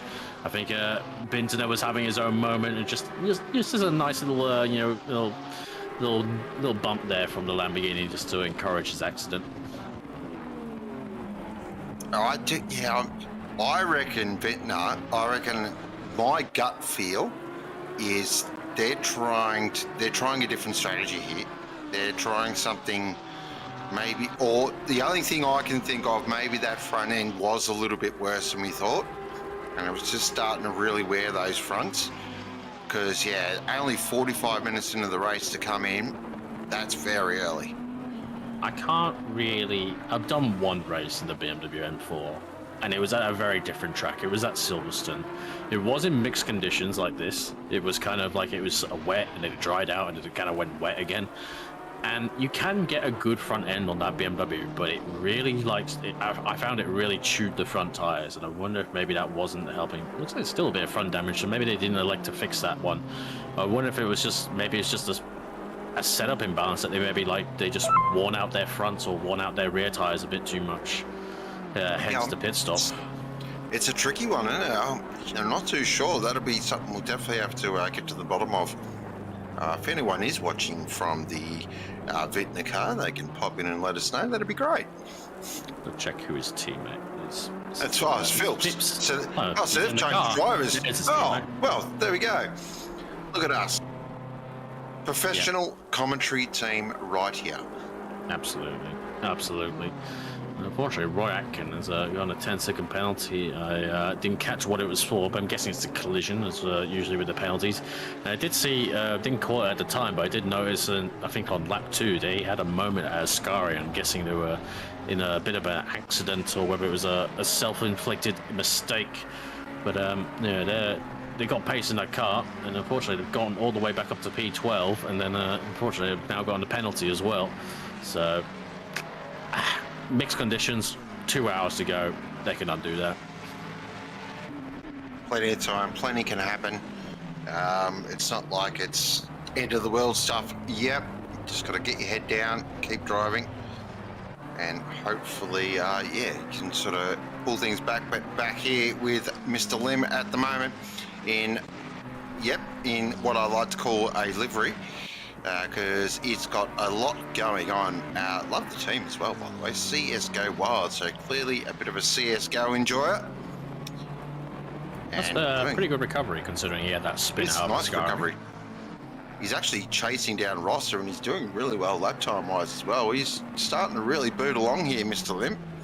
So that Pro-Am battle, that's going to be so good to watch this whole race. I'm really looking forward to it. We've seen Rosser do quite well. He's just been super strong. Really hasn't put a foot wrong. Where Lim's got the speed, we know that. And so Spenceley as well in that 914. So we've got to keep an eye on those. But Rosser is leading the way in Pro at the moment. Great job. So doing a bit of a class update as well. So it is Johnson leading the way there in silver class from Scani, doing a lovely job there in the 23 Nissan. And then it is Pete Jarvis in the Kovacs entry 78. That's your 3 in silver. And then across in Pro-Am, here is our leader at the moment, the one and only Michael Rosser, doing it beautifully at the moment, running in 7th overall and leading Pro-Am. Then from Daryl Lim, who is currently in 8th position, he is chasing down Rosser in the 251, and it is Spenceley in the Porsche guys number 4 entry.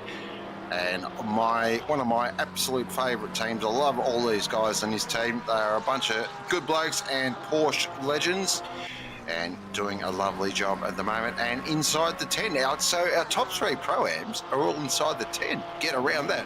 See, I've always said Pro-Am, best class. Yep, absolutely. And a nice way for these guys to kind of cement themselves in their classifications. Obviously, come next year, come the new seasons, I'm sure we'll have on ACC, and obviously potentially over future games. So obviously, I think these guys are. There's a whole bunch of fresher graduates from the academy, as well as Kiri there. He's in the pro car, but he's from the academy series as well, doing an excellent job. A real trial by fire, I have to admit, for some of these academy new drivers. You know, here's a wet track, and now it's a dry track. Now here's wet again, and then I have 20 other cars to try and negotiate between all of it. It's quite a feat, but he's got Aiden Squires in his ear as well to coach him along in the Mustang. I think he was a little bit under threat from one of the unlapped Mustangs, so you just got to do what you need to do, as Kerry. I think that's an ANZ CRL car. I'm not too sure who it is right now. I think it's either Damian Lloyd or Charles Barker right now for 216, a little bit further down the field. And they kind of want to unlap themselves. I wonder if maybe they're not obliged to let them go, but it's sometimes the best thing to do is big slide down the exit for the Red Bull Mustangs of Alex Kerry. That was a huge slide. That is Quintessential Mustang right there, trying to put down its ridiculous amount of horsepower, and it just started to back out, but caught it nice. Oh, and again, you can see it really is starting to struggle out there in terms of grip. So rain is now decreasing and stopping in 30. Oh, I'll tell you what, just doing some quick numbers. That is right on Porsche territory. This is really good. Bang on. For anyone who started on the wets, because they're going to come towards the end of this stint. Actually, their fuel tanks are going to be low, but if they can get to a point where they can switch to slicks, that is, or even close to that, that's pretty ideal. Well, there's that as well, but also the thing as I said, I was doing a quick bit of maths here. It might work perfectly for the Porsches here, because if that drives with sort of that, if that's right on that 90-minute mark, oh, if I'm a Porsche driver, I am doing a dance. That is perfect, because we know that pretty much everything else will come in. We know the Lambo can't run 90 minutes, that I know for a fact. The Honda, yep. I'm surprised the Honda hasn't come up for fuel yet. The GTR uses more fuel than the Exxon Valdez, and the BMW is about average, can normally get 65, 70. So yeah, really intriguing. This weather's now, the other thing to keep in the back of our mind as well, is it going to just stay dry then, or are we going to get more rain? That's the big indicator, and that's the thing I think that's going to really determine the strategy moving forward. Yeah, very tricky to say, and obviously we're being wet as well. How much the cars consume is a little bit in for debate as well, and very hard to call right now. We were seeing with the Porsche as well in the Enduro series, the ability that car is to use very little fuel. It's a, I don't want to say it because I don't think it's going to make you very happy, but I think it's something they might need to factor in if they ever do another Enduro series, because granted, to be fair, the half the field isn't Porsche, so it can't be that OP, but it's definitely for the guys who can manage it and who actually like the Porsche. It is a big advantage, a big feather in their cap if they run the Porsche with the fuel economy in the second map. The thing is, remember with the Porsche though, not everyone can drive it. It's not a car that you can just jump in and drive quickly, unless you're one of these aliens that don't know what grass is. But your average Joe driver, yeah, it takes quite a few races to get your head around it and the way to drive it and the way to extract speed out of it. It's not like the BMW where anyone can just jump in and drive it. It takes a little bit of practice. So yes, it is an advantage. I think it's more of an advantage for your pro-level drivers. I think for us pro-am hacks, I still think it's not as big of an advantage down in that class, but definitely your pros, it's a huge advantage. Yeah, it's just it's very tricky to balance. I'm not sure how they would balance it as well. So we don't have maximum stint timers as well, which is probably what would actually dictate the fuel initially. It's tricky to call right now, and obviously it'll be up to the organisers in the future seasons what they will do on that one. As I said, not everyone here is running the Porsche, and sometimes the Porsche is, it has its dud tracks as well. It's even with the balance. The balance of performance has made it a bit more fair, and to be honest, obviously, when the rain comes in, the Porsche definitely only moves up the hierarchy for the cars per depending on what track we are. It only goes forward when the rain starts coming down. Yeah, definitely. It's a wet endurance race is just perfect conditions for the Porsche. We have to illustrate that if we're going to comment on whether it's too strong right now. I think also the thing with the Porsche, and a lot of people need to remember as well, when it has a bad track, it's really bad, like borderline undrivable bad. So you always got to weigh that up. But this is a good little unlapping fight here at the moment. No, this is actually for position, I believe. Yes, it is. So it is Phillips and McLaughlin throwing down. And McLaughlin, they're on a bit of a recovery drive as well. That's the Thurcolini entry.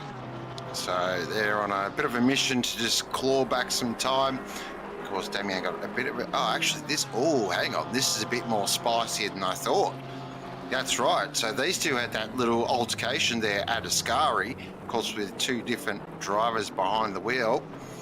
Now, we'll see how these two play out and wonder if there's any sort of, hey, I'll just maybe go a little bit deeper into a corner. I think we got a spectator bug because the Porsche is on slicks visually. I don't think that's true. No. I can tell you right now, if that Porsche was on slicks, it'd be in the fence. Yeah, Kobe Grande, he wouldn't make it through there, that's for sure. But, I'll tell you what is scary, though. Look what's behind them. Oh, Carl Johnson in the GTR as well, in the black and white colours as well. There's he's got to be ranging in on them. Not too sure. We haven't really seen Carl Johnson. I think they had a bit of a moment early in the race because I saw them. They were down the bottom along with Fercolini because I think they had to pit or something. Watch Carl. Just watch Carl. If we get a chance, we'll stay with this battle at the moment. The lead is in between them as well, just for good measure to make things more difficult. You watch Carl in his car. I bet you it's sideways out of every corner. Oh, McLaughlin. He's going to throw it up the inside of Ascari. Oh, yes. What a move. Josh McLaughlin. Beautiful move. Got that done, and that was a lovely move. At Ascari, forceful, aggressive, and got the job done. That is a great move. Great little bit of racecraft there, and we'll see what that Porsche's got now. Can it drive away from Phillips there in the BMW? Fantastic move. Yep, that was very good, and had to be very firm in it. If you're going to make a move into Ascari, you need to be assertive. You can't just be like, oh, can I pop in here? No, you have to go. You want it, you go take it, and it's exactly what he did. As Kane Phipps as well, just lets the GTR, the leader, go by, as well as the BMW coming out of the pit lane. Need to be all on the aware out here to play ball. And see here, Mr. Carl Johnson closing in now, looking to just add insult to the GTR. And I'm wondering if that's actually, they've just passed 714 position out there, because they're in P12, but I don't think that's updated since the pit stop, because that is that BMW that we're seeing just behind Carl Johnson. So I think they're going to quickly, once we get up to this sector line, and it's starting to tick down. There we go. So it is going to be a fight for position, and now Daniel Clark in the GTR as well, in the BMW, sorry. So we are getting to that time now. We are going to see a few pit stops, and that'll give us a bit of an idea of sort of what everyone is thinking. So it's interesting there, the Rosser BMW, that was at 58 minutes, so a little bit less than I expected from the Beamer. Carl Johnson sideways through a corner. Yep, death taxes and Carl Johnson sideways. It's the way he drives. He likes a car that's very loose. We jump on board now. This will be enjoyable. Heading up towards Ascari. And he is got the eyes on, because he is chasing after Phillips. That sideways through Ascari. Yep, no problem. Oh, he is so good at this. Just a joy to watch Carl at work. He just knows how to drive out the side window. Pretty much better than most drivers here in OOR. I can only think of a couple that maybe are a little bit better. And look at that nice entry as well, and then just lets the car drift out a little bit. Yeah, a bit more opposite. Too wide. Oh, maybe a little too wide there.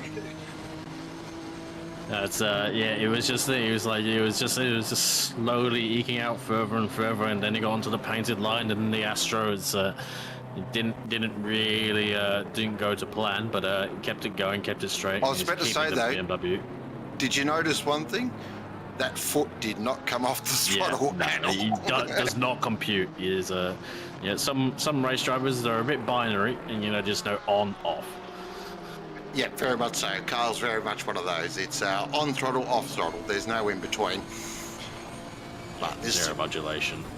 Great little fight here at the moment, though. This is he's on a bit of a charge. I've seen this before many times. This is not a story that's new to OOR, and he is flying. He's so good. Watch him into the Lesmo. He's really good into here. See that beautiful apex, and then just slides it out. So good to watch. It's a But nice credit to Phillips, though. Phillips is driving nicely. Oh, that's a little bit too wide there, Carl. Don't go out there. But Phillips drawing very different driving styles as well. Phillips very straight, driving it just within itself, not over-exciting the Beamer at all. It's actually very hard to excite the Beamer. I've actually tried to drift the thing and it just does not get sideways, the bloody thing. Definitely keeps it on track a little bit more, but you can see the speed difference. I reckon, as I said, I think I saw this car pit very early due to an incident early in the race, so I reckon this car, the GTR, is about half a tank less than the BMW ahead. We obviously saw the BMW not too long ago either. Very wide there from Kane Phipps. He's gonna have an okay exit, but you can see the Carl Johnson has closed in already a little bit. He's going to be in the slipstream as well. See how the BMW does. Getting ever so close to the GTR, though, is the stronger car. And gets close, starting to peak out a little bit. BMW is still holding its own, but still falling back. And it's surely going to be a very easy move done alongside in the GTR. Oh, coming to close a little bit of a door bang between the two. And gets it moved done, though, as Carl Johnson into turn 1 and straight out of turn 2 as well.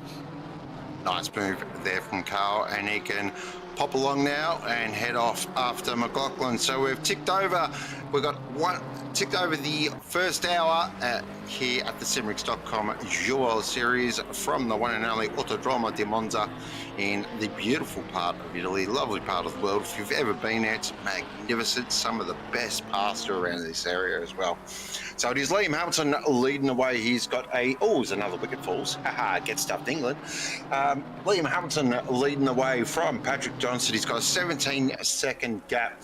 Then Mr. Bradley Cook in third position in the smokestack Honda. Then Benjamin Higgin in the 69 nice Lamborghini. Then Bobby Scarney, Pete Chalmers, Atkin Brickley, and Gibbo's in the 10. Great stuff at Gibbo. There your 10 at the moment with Cook and hey, is that my man George Cook? It is too. Great to see Cookie out on track. Do miss you in the box, mate. If you do want to pop back for the Bathurst 12 hour, just let us know. It'd be great. So good to see you, Matt. Then we'll do a bit of a class update as well. So it is Patrick Johnson leading silver class from Scarney and Pete Chalmers.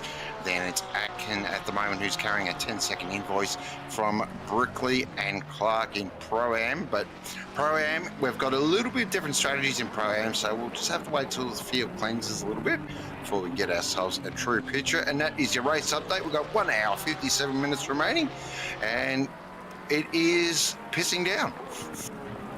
Yep. Still very much raining cats and dogs, but it's going to get a little bit lighter in 10 minutes and then potentially stop as well. And I reckon if you're Liam Hamilton or Patrick Johnson or anyone who hasn't stopped yet, you're going to try and extend as long as possible. And if it does stop and long enough that there is no more rain, potentially a set of slicks might be the way to go. But yep, you're kind of counting your chickens a little bit early.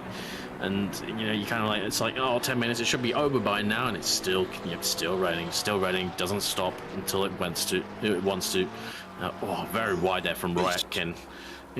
Gets it going. Still on the back now. Pete Chalmers has got the 10-second penalty for car number 10 for a collision. Thank you very much to Diebols in chat as well. Either contacted Ascari on 21.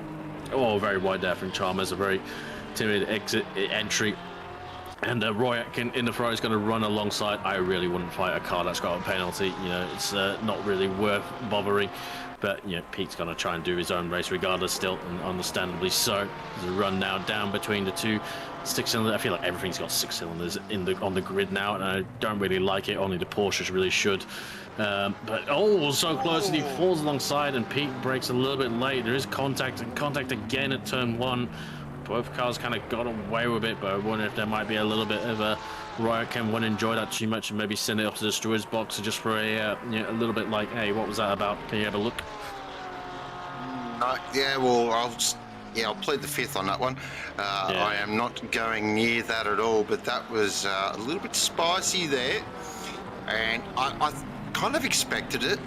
Being the last sort of race of the year, I kind of thought people, get the elbows out a little bit and get stuck in, and that's exactly what we have seen. We've seen quite a few drivers not afraid to just make the bum a little wider and, put the collagen in the hips and just get out there and get stuck in, and kind of that's what we enjoy with motorsport. So it is Aiken doing a great job at the moment, currently in 7th position. He is carrying that invoice though, which once again will change the situation. Yep, should be very interesting to see, and all going well. Yeah, just a little bit of commentary on the worldwide motorsport. Obviously, not much motorsport happening right now. The next big enduro is going to be the Daytona 24, and obviously we've got the test before that in January. Very much looking forward to it. There's something else, some Formula One season going on right now. I think it's ending to this weekend, but who gives a toss about that one? I don't think anyone's going to win that one overall. But yeah, overall, we got the Lexus or Toyota GR GT3 finally unveiled properly. Still probably won't be racing properly until 2027. I think he'll have a race next year, but as a debut. But nice to see that thing finally get unveiled. Should be interesting if it ever comes. I don't think it's going to come to ACC or anything else is going to come to ACC. But the Toyota Merc. Toyota Merc, yeah, with a couple of turbos on it. It's a lot more aggressive than I thought it would be. To be honest, it looks quite mean. I'm going to be really honest here. Now, I might get some hate here, but it's me. I love a bit of controversy. I think it looks terrible. I don't think it looks pretty. No, it's definitely not pretty. I need to see it with a livery. Yeah, I think you're right. Maybe with a livery it'll get a little bit better, but as a blank canvas, it looks a bit like all over the place. I don't get the long bonnet. It just makes no sense to me. I get the sort of Lexus vibes, but I don't know, a Toyota, you think of a Toyota race car, and Toyota, of course, famous in World Rally. They were in Formula One, of course, but Toyotas are normally sleek and a little bit, what's the word? A little bit curvier, I feel. And I get what you're saying. Yeah, something, just when I first saw it, I'm like, it doesn't even look like a Toyota. I was thinking, AMG, or one of my good mates who's a big Toyota fan, he's in the Toyota car club and all that, and he said, looks like a Dodge Viper. And I kind of get that vibe as well. See, I'm not too sure I think it's meant to be a Lexus, but I really don't know what they're going on with their branding. I think it is definitely a lot more Lexus design ethos in terms of a look. Yeah, that's for sure. Yeah, no, I get that. And that makes sense, but they've announced it as a Toyota, so I'm quite confused overall. But in more exciting news, the brand new Porsche 992.2 Cup car is coming out next year, and that's where it's at. Oh yes, another one. I feel like we just got the last one, but I have to remember that's 2021. But to be honest, I think that's the state of.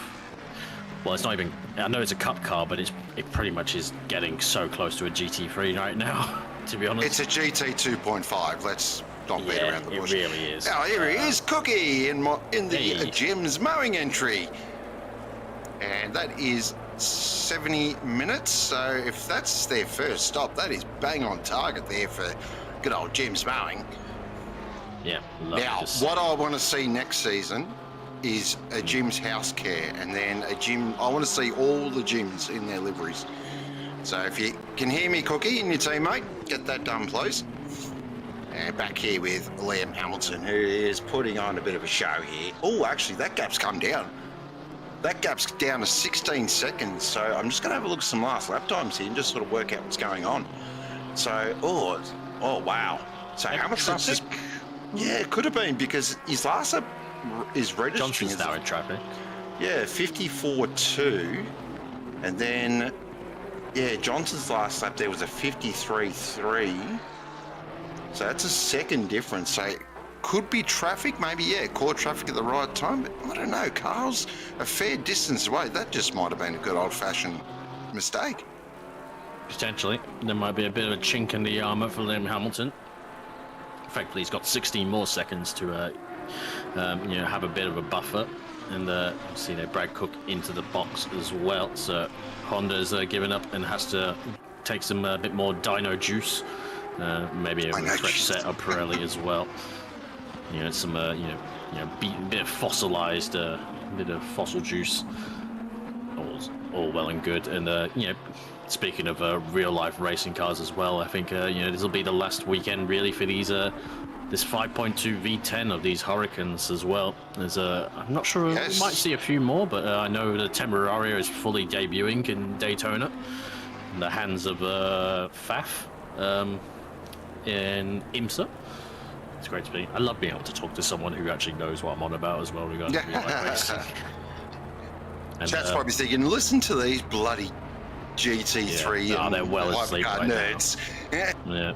I'm more in a good mood because we at Racing Studio, we just released our not Aston Martin GT3 Evo. And not just saying, it comes with a Verstappen.com livery, so that kind of shows who we're working with. Oh, wow. Mr. Flex over here. Jeez. No, it's more so those guys where I didn't do anything on it. I put one sticker on it and that's it. I mean, I'm even sensing Cam's got a bit of a head wobble up, though. A little bit. What's going on there?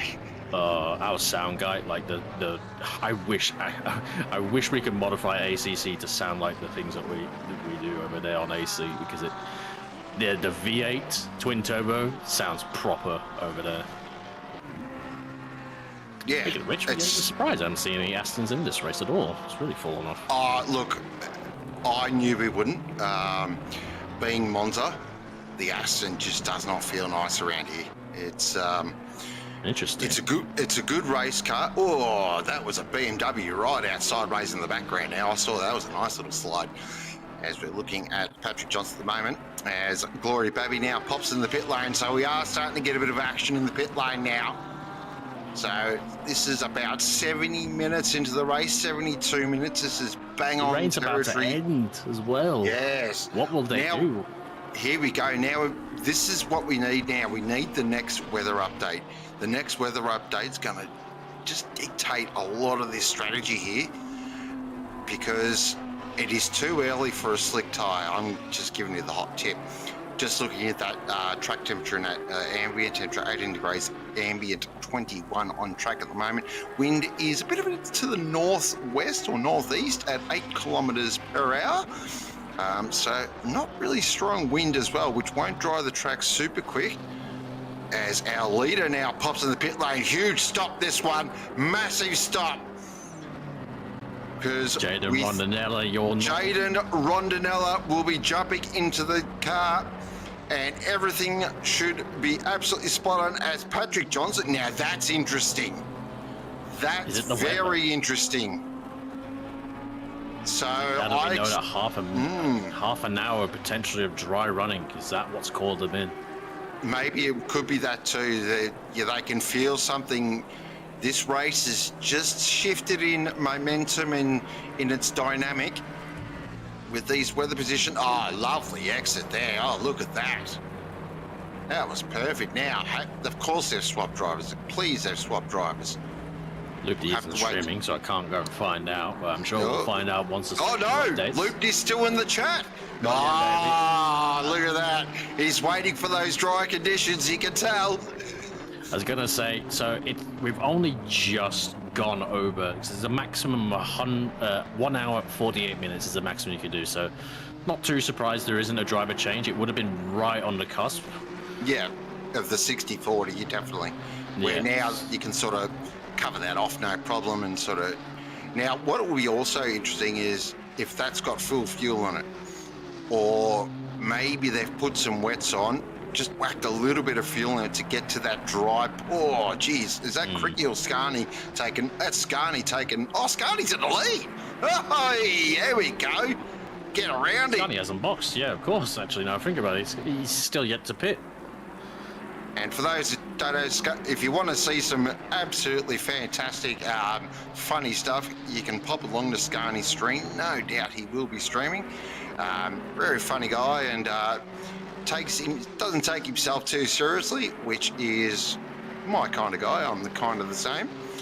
And he's doing a great job at the moment, of course, driving with the one and only Mike Creek, and they are doing fantastic. They are actually leading Silver Class and doing a ripping job, so hats off to them.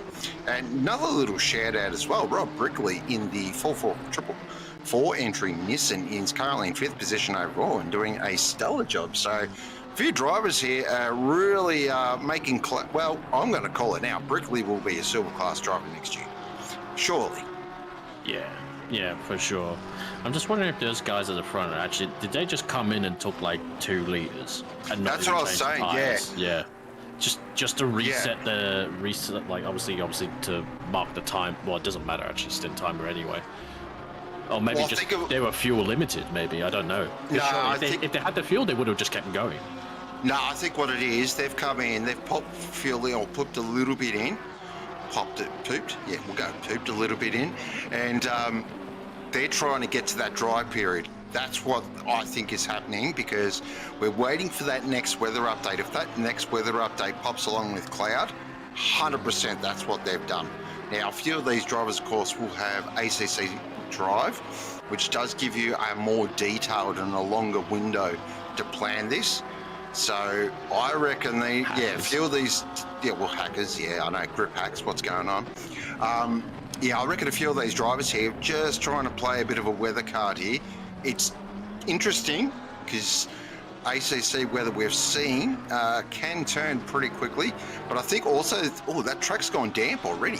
What's going on here? Surprising, yeah. The rain's still coming down. Granted, it is very light, but I think with 23 cars and it's a relatively short lap. I know, obviously not. We're still doing almost 2-minute lap times because it's wet, but it's actually we get a lot of laps in per hour. Put it that way. It's a quick track, if that makes sense. Yeah. And the faster the cars are going, the more they're sucking up the rain off the track as well. And with over 23 cars still running out there, that's a lot. So this rain's going to stop any second right now, and it's already going damp, so it's already drying up regardless of whether the rain has actually stopped or not. So I think we'll see a quick transition to maybe greasy, and we'll see what goes on from there. I'm a little bit stumped right now what to call. I was just wondering if, to be honest, we saw Johnston and Hignett box as well. I'm just kind of a little bit, I refuse to believe that they all just stopped at the same time because they're all fuel limited. I don't know. I wonder if they just reacted to what Hamilton was doing. I think it could be that. I think they've looked at the weather radar, because I know for a fact that Porsche would have had a good 30 minutes left of running, 100%. So, I think they're playing the weather card here. But if that next update goes to rain, wow, that really puts a spanner in the works. So, this is interesting here. There's, I know there's a few bigger brain boffins in the chat that'll probably be able to help us out. Because I'm very much just put me in the car and tell me when to drive. Yeah, we're commentators. We see what we on screen and we say what we see. That's it. We don't think ahead. No, we don't think ahead, and even us as drivers, most commentator drivers are the same. I can only think of a couple exceptions, but most of us commentator drivers are just put in the car and drive. We don't like to think too much. It's actually overrated, personally. And to be honest, it perfectly sums up in these conditions. Drive to what's happening now, not what will That's right, drive to the conditions. It's actually a really great saying in motorsport, actually in all sport, sort of, play to the conditions, you drive to the conditions. So easy to get caught up in what's going to be here, there, and everywhere. Fastest lap for Battlefield. It's like that, that's a poor 52.6, that's a Hollywood lap. Geez, that's fast. He's up to 14th as well. He is flying at the moment. I've just been watching his last lap times as well, just keeping an eye on that. Yeah, he's doing 53, 52s for fun here.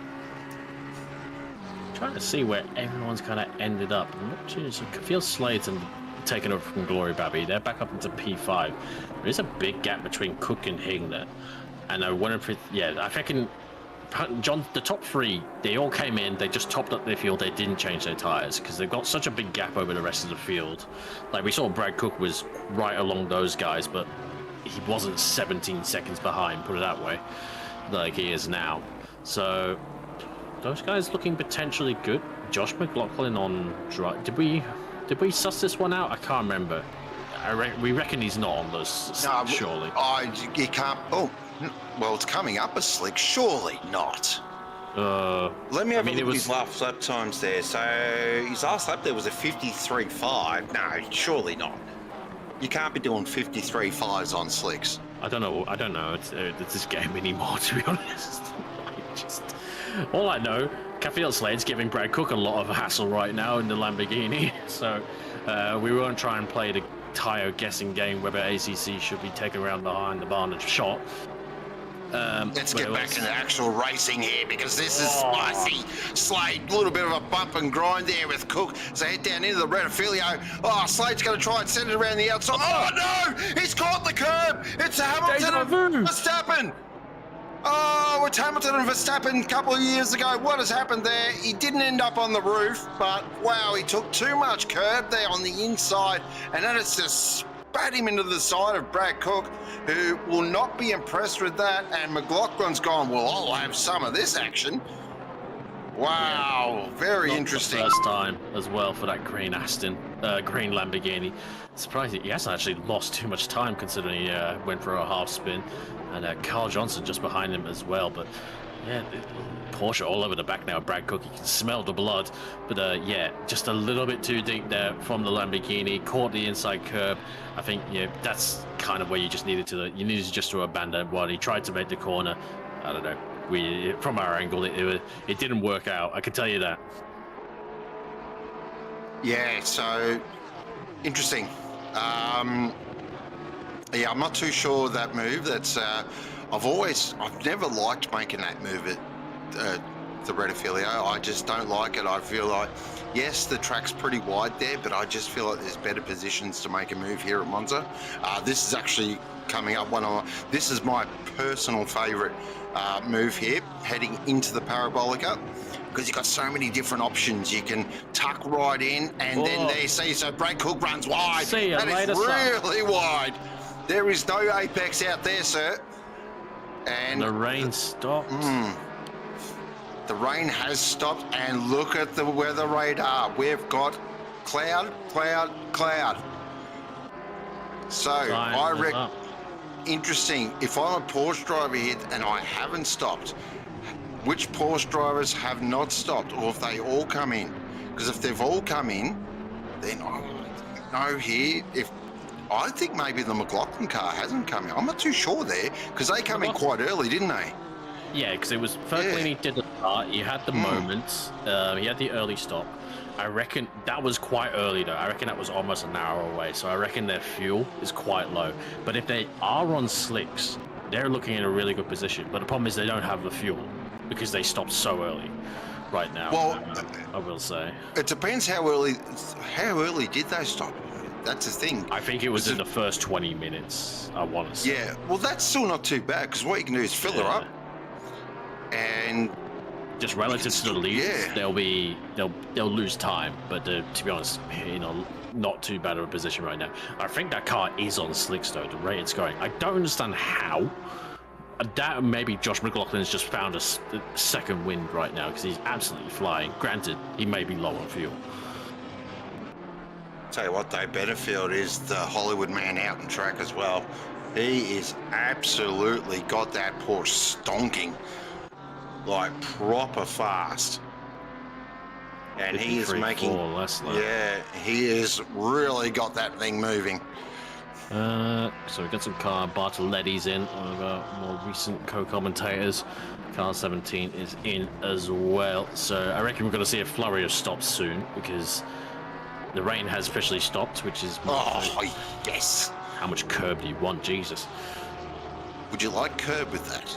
Yeah. No, so, here we isn't going for the wet patches unlike these two. Hang on. Cook and Slade, round two. Again.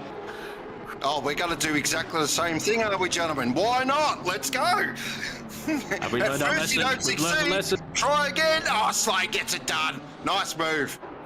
Lovely move. But look at Cook there in that. We know that Honda's got some poke at Benefield of 52.5. Seriously, now you're taking the PI 55. What is going on there? Brad Cook, though, he's going to have another look here. Does the Honda have the brakes on the Lamborghini? I don't think it does. Oh, that is super deep there from Slade, and pulls that up. Geez, that Lambo's so good on the anchors. Yeah, and he could just job. Great little sort of exchange. You really get an idea of sort of strengths and weaknesses of both cars. And there, what a weapon that Lambo is in these conditions as well. This is now Porsche Lambo territory. Watch these two manufacturers fly. Yeah, looking good. Looking very, very good right now. Yeah, the status quo is going to change. Now it's going to dry out. We'll see who's the quickest in the dry. Benfield looking very, very good right now, but not too sure where he is relative to obviously strategy. Had that SG30 that might really rue his day come later in the race, depending on where he finishes, because that car's really showing a lot of pace. 100%. That should be up in the top three fighting. Like, they are flying. Benfield is absolutely flying at the moment. I tell you who to keep a sneaky eye on as well, and it is the couple of GTRs here. They'll be looking at that weather radar going, dry out, hurry up and dry out, because then the GTR will start to come into its own. But I don't know, an hour 30 to go. What do you reckon? I'm going to make a bit of a call here. I reckon we're going to get a little shower towards the end of the race. The rate it's going? Yeah, I would. Got that feel. I wouldn't bet on a dry to the end, but I don't know what to call right now. To be honest, it's you need to be awake. You need to be adaptive. You need to, absolutely not rest on your laurels at all, because who knows? I hope it does rain again, because it will really shake things up. The more we interfere with the strategy, the better it is for us watching. That's for sure. So car 444 is yellowed at Lesmo 2. Not sure what's happening there. Just waiting to let someone go. There we go. Oh, there we go. Brickley's car. Gone around. It is Brickley's car. So that's the exit of Lesmo 2. So that is unfortunate. That's going to just drop him down the order a little bit, but I'm sure that they'll press on.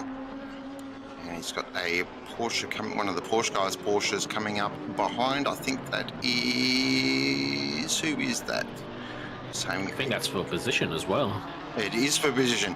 It's Mr. Arlene, related to Eileen or Jolene. Yep. Oh, we got all the dad jokes here. We are full of it, literally and figuratively. Oh, nice move there by Lean. Hodgson runs a little bit wide. Lean's going to try and throw it up the inside at Parabolica. This is why it's the best corner on the track for overtaking, because you can just take different lines everywhere. Hodgson goes defensive. Now, Lean's just going all over the track, chasing water everywhere. And he's going to hold it on the inside as well. I like that. That's a smart bit of driving there. This is the really important part with these wets now. You do not want... Oh, so McLaughlin and Johnson are in. They're like, no, we've had enough of this. Now, if they go on the slicks, that's Hollywood time. Those two were also the early pitters in the race, like in the first 20 minutes. True. So I reckon they're probably sipping on the fumes. So not too surprised at it. And I don't think it's a wild guess to what tyres they're going to take right now, if anyone. But I reckon that's going to work out nicely for them. Yeah, that's going to be pretty good, considering their early issues. Here we go. Exit there from the GTR, and Richard Lean gets it right up the inside of Hopkinson. I'm not too sure if Richard Lean is a Richard or not, but Lean is well and truly through. Hopkinson didn't fight that one too much. Looks like he's trying to find his feet a little bit after his moment here, one lap ago. Oh, that beam! Wow, that's right out there. And that is Clark, I believe. Off the top. Is that for position as well? We'll have to keep... I think it is. And back, who we got here? That's Carl. That won't be Carl. I'm pretty sure they've swapped drivers. It's gone ahead of the Porsche as well. Yes. Nice work there from the Kovacs Black GTR, lads. Back in the car. Circolini back in the car. Oh, this will be... Pickers is... strap in, ladies and gentlemen. Here we go. Another enduro specialist, the one and only Michael Pickford, OOR's resident truck driver. That McLaren is for position as well. I think that's Hayden Marsh in the 27. James Mowing, McLaren, all fired up as well. So Pickford will have to be on his toes.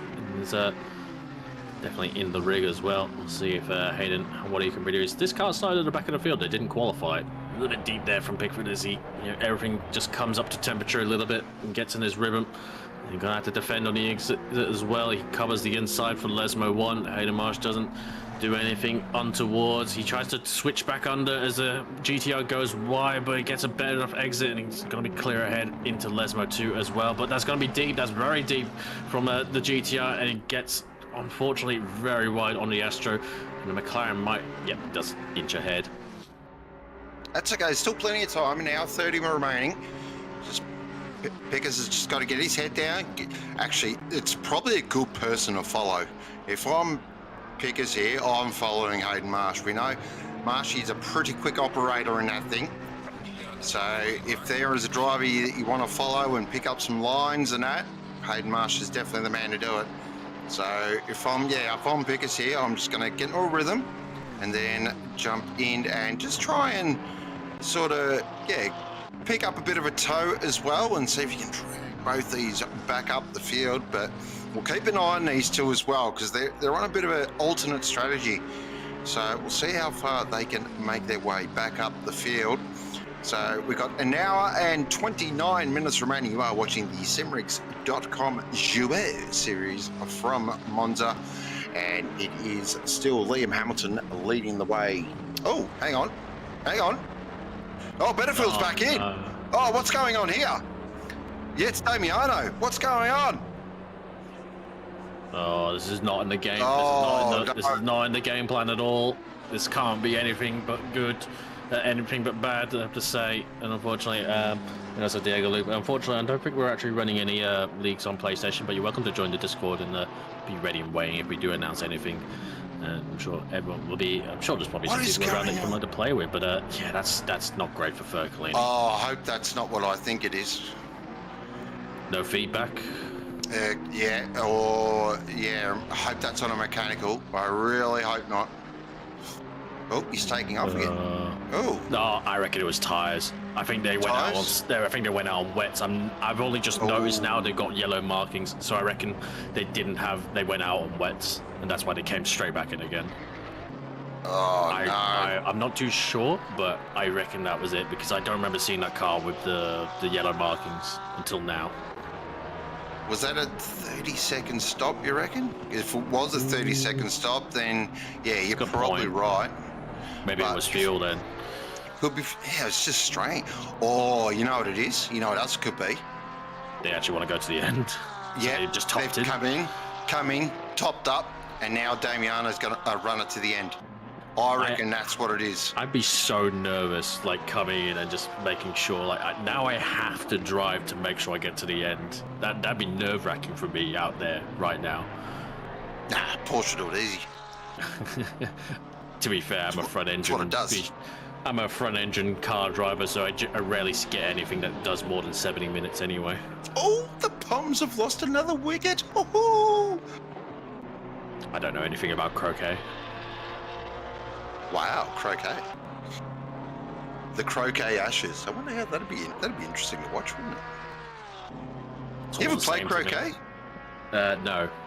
Played lawn bowling. It's the same thing, right? Sort of.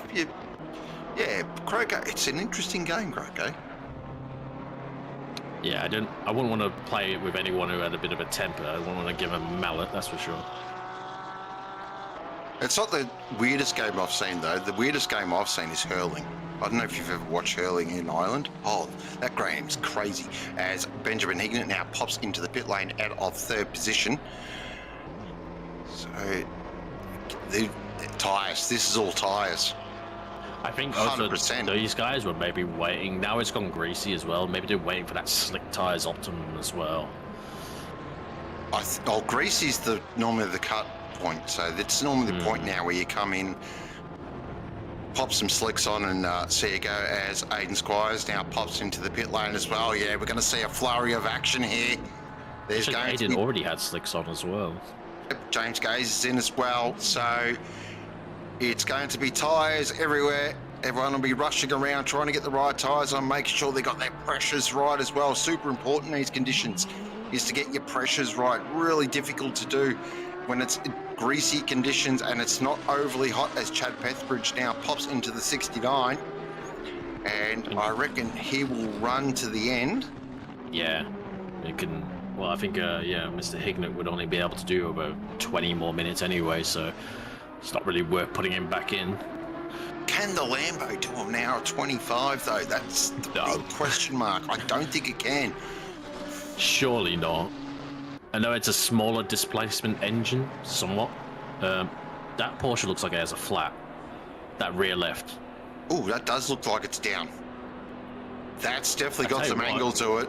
He's gotten away with that if it's come out at Parabolica. I hate to ask for a replay, but Glenn, we need a replay on that one. That is sitting. That's flat. Floor. That is definitely flat. I mean, he's been running for an hour and 35 minutes on that tyre. Liam Hamilton. Well, look, he's in fifth position. Porsche to blow a tyre before a GTR? I'm quite surprised. Yeah. 695's going really slow. That's Brad Cook on the exit Parabolica. What's happening? He's really slow. He's yellowed. Oh, so he's had a moment as well coming into the pit lane. Is he flat as well? He is flat. No, that's definitely got an angle on it. That's a flat as well. What is happening? So these ripple strips are pretty nasty on tyres if you do run over them too many times. So yeah, we're getting a puncture at Parabolica. Thank you there, Mr. Gorilla. We are getting word through, so it was a puncher. Parabolica is nasty as well for the rear left. It takes a massive punishing. Surely Liam Hamilton's in this lap. If he has anyone in his ear, he's just heard about 2 punctures. He'd be in. Jaden Ronanel is his teammate. You'd be hearing that from him, surely. Yeah, they're boxing. They're coming in. Car 78 is now yellowed at Parabolica. What is happening out there? That's Pete Chalmers. Yeah, everything's going off here. Is that car low too? That car's low. Oh, the 69's got a stop-go 30. Oh, chappy baby. Pete Chalmers has got look at that puncher as well. Puncher as well, yep. Oh, Pirelli. We've seen this before from Pirelli at Silverstone. What is going on? Seriously, get your shit together. To give him the benefit of the doubt, and 97 minutes on a wet tyre on a dry track. I wouldn't be too surprised. No. I'm blaming Pirelli. That's terrible. Shocking stuff. I think the leader also. Look at the rear leader's low on the rear left as well. I swear they had the puncture as they came in as well. Yeah, there's punches everywhere. Yeah, I mean, those tyres have been going a long way. I'm not too surprised. But, yeah. That's a really long stop as well. Because they got a stop-go 30. So they're now down to at least P13. Pete Chalmers is all the way down to P15, so it's still stopped as well. Sean, I'm absolutely scrambled. I don't know what's happening right now. Viney's now back in the car. So I saw they were yellow, so they probably had to spin on the entry to Parabolica. I'm pretty sure, yeah, the leader had a puncture. We saw Patrick had a puncture. Thankfully, all at Parabolica, so you didn't have to do the whole lap. Car 17's now yellowed. I'm not too sure what's happening there. That's Bolek. So who's our leader? Car 28 is our leader right now. So it is Slade. Yes, Slade leading the way at the moment from, now I'm going to read this out and you won't believe it. Daniel Benefield is in 2nd position.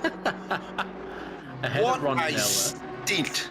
What a stint from Benefield. Absolutely unbelievable. Beautiful drive. Yep, that is incredible. And he's only got 9 minutes. He's got to come in soon. He's got 9 minutes of drive time left. Oh, you can see, look at this. The track's improving as well. Everyone's putting in Hollywood numbers here.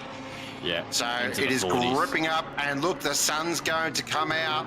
Oh, we're going to have a bit of a finish here. This, I reckon, maybe will go dry to the end. Yeah, definitely looking to case. So yeah, apparently in the braking zone, Michael Babb reports that they had the puncture. I think that was the same for a few drivers as well. We saw with Chalmers, probably lost a tyre on the entry. So Benefield P2, excellent recovery. And maximum stint time is 108 minutes. That's 1 hour 48 minutes. We are 1 hour 39 minutes into this race. He has only 9 minutes left of driving, so he will have to hand over. Benefield, he will have to hand over to Jack Miller. So that's one thing to report. Kafil Slade, 18 seconds up the road. They are looking pretty sweet. They've got to come in again, though. They've got to come in again. Yeah, they'll have to come in again. They definitely owe us a pit stop. I think everyone will have. I think Benefield's actually looking really good. It depends how much fuel Benefield's got in that Porsche. That's the key. If he's got still... He has to come in. Well, he's got to come in again, yeah, but if he's got enough in there to keep pumping out these Hollywood numbers, I tell you what, this is going to be so really intriguing. Come down to the co-drivers. Like, I feel Glory Barry's probably got to go back in because Cafield's done a bit of driving by now. I don't think Cafield could go to the end. The sun's right out now. Oh, here we go. This track's going to start drying out super quick. And this is where you got to buy a ticket. I talk about it all the time in endurance racing. You have to buy a ticket to the last half an hour, 45 minutes. And this is where we'll see which team have absolutely got this spot on, which team have maybe got a bit heroic and got it a bit wrong. So this is so intriguing to watch. Really enjoying this race. It's been a fascinating race. Yes, Benefield slide the Porsche. That's the way to my heart. You know what? I think he's actually being caught right now as well by Wandanella. He is. So I think the tyres on Benefield are probably struggling. Easy? Wet still? It's no markings. Yeah. So his last up was a 54.4 and he's got to come in. Box now. It doesn't matter how quick he is. If he's on wet tyres, he's still going around. He's being caught by unlapped drivers, and he's pretty much at the maximum of his stint time. Just give the car to Jack Miller. Just give it to Jack Miller. Jack Miller's a quick guy, and you need to stop. You can make it to the end from here easily. I don't know. I think he's getting unlapped. Still, that looked a bit. That looked messy. That looked uncomfortable. He's sinking like a stone right now. I don't understand. Unless Jack Miller can't get in for the next 5 minutes. It could be that. It could be a stint time thing. 64. It could be something. The reason why we haven't seen current MotoGP rider Jack Miller out in the Porsche. He's he's gonna be overtaken by all these guys because all these guys got fresh. They're on the right tire, and it's got fresher tire. And I'm not too sure right now because right now he's just giving up free time. They could be in for the contention for the win, and they're giving up free time right now. I really don't know what's their plan right now. I'll tell you what, I've just been having a look at Mr. James Gaze there. He's really ripping in some laps. Oh, the McLaren guys must have been so happy to see the rain finally stop. His fastest lap now is a 150.3. That is a proper Hollywood number. Oh, see that? Ourselves a replay here of Patrick Johnson's tyres going. Get stuffed. Oh, yes. Interesting. Yes. Before the corner. It did. That was really intriguing. So that would have been a wild ride there for Johnson. But if there is a perfect spot to have it, that's the spot. So, dare say, if they fuel things right, I'm not too sure how. It's going to be a stretch for anyone who boxed in the last 5 or 10 minutes, whether they can get to the end. GTR, I'm not too sure. Except the Porsches, but none of the only Rochford, and Benefield has to box again, so he can't go to the end right now. Even if he goes to the end right now, he'd be not in the top 10 because he's losing. He's on the wrong tire. Just box. Let's also keep an eye on the 695 because there's a very speedy boy that's just popped into that car. Yeah, so, I think they lost out a bit more with that puncture, but they are still in it. The gaps are not that big. I mean, it really kind of negates everything because, pretty much half the bloody field had punches. So I'm not too sure a lot of these cars will do 80 minutes, which is what most of these, they boxed around 1 minute 20, 1 hour 20, 1 minute, 1 hour 25 to go. I'm not sure a lot of them will do 80 minutes. So this is Pete Chalmers. This car it's already gone. It's gone already. You can see it sitting low. No, not yet. There it goes. No. Right there it went. Oh, on the grass. Oh, the grass slides it nicely. Yeah. Oh. No. Pete Chalmers, nice work. Whoa, what's going on here? Connor Hine is really under attack now from Aiden Squires. He's really got Benny pace Fitness in underneath there. him. Oh, Now 3 Ben wide. Fitness Yeah, as well. why not? Let's do it. Don't do it. Oh, he's right down underneath, but it's looking good for Aiden Squires. He's going to have the inside into the Roger. And will he get it stopped? He's got the pace right now in the Mustang and looking pretty good. And that's going to be one to watch. Excellent stuff. He is flying now. Another sort of car and team that'll be happy that it's dried right out. And I tell you what, Connor will be like, who the hell is this bloke? Right. Connor, yeah, definitely wouldn't have expected that. So Squires is on in the Red Bull Mustang. And then Connor Hine in the smokestack entry. And then we've got Benny Ventner there in the number 5 BMW. And this is for 8th, 9th and 10th on the road. But fast lap, they're still with Gaze, so he is flying. Now, there is another bit of a room. Oh, so Benefield's in. Benefield's boxed. He was about to hit the maximum driver time. But that's perfect, because now you can fill it up. That Porsche will go to the end, no problem at all. But he could have gone to the end 5 minutes ago as well. The Porsche would have done that. So but the extra couple laps just leaves a bit less fuel to put in, which means he's lost Jack like Miller, 10 seconds though in the last few laps, just running on wets. I understand what you're saying, but now I don't understand. If they get it right, that means you can turn the Porsche up to map 8 and just send it. I think he gave up 10 seconds for nothing, but that's my opinion. We'll see. It's a long way to go still. It's still an hour 14 remaining, so anything can happen. I tell you what, Gaze is absolutely lighting up the timing board here. He's the first one into the 49s. He is flying. I think Connor Hine's going to be crossing the right line on pit exit. Don't show him that. Drivers do that. It's a bit naughty. Here is current fastest man on track at the moment, the 251 McLaren, absolutely putting in some big time numbers.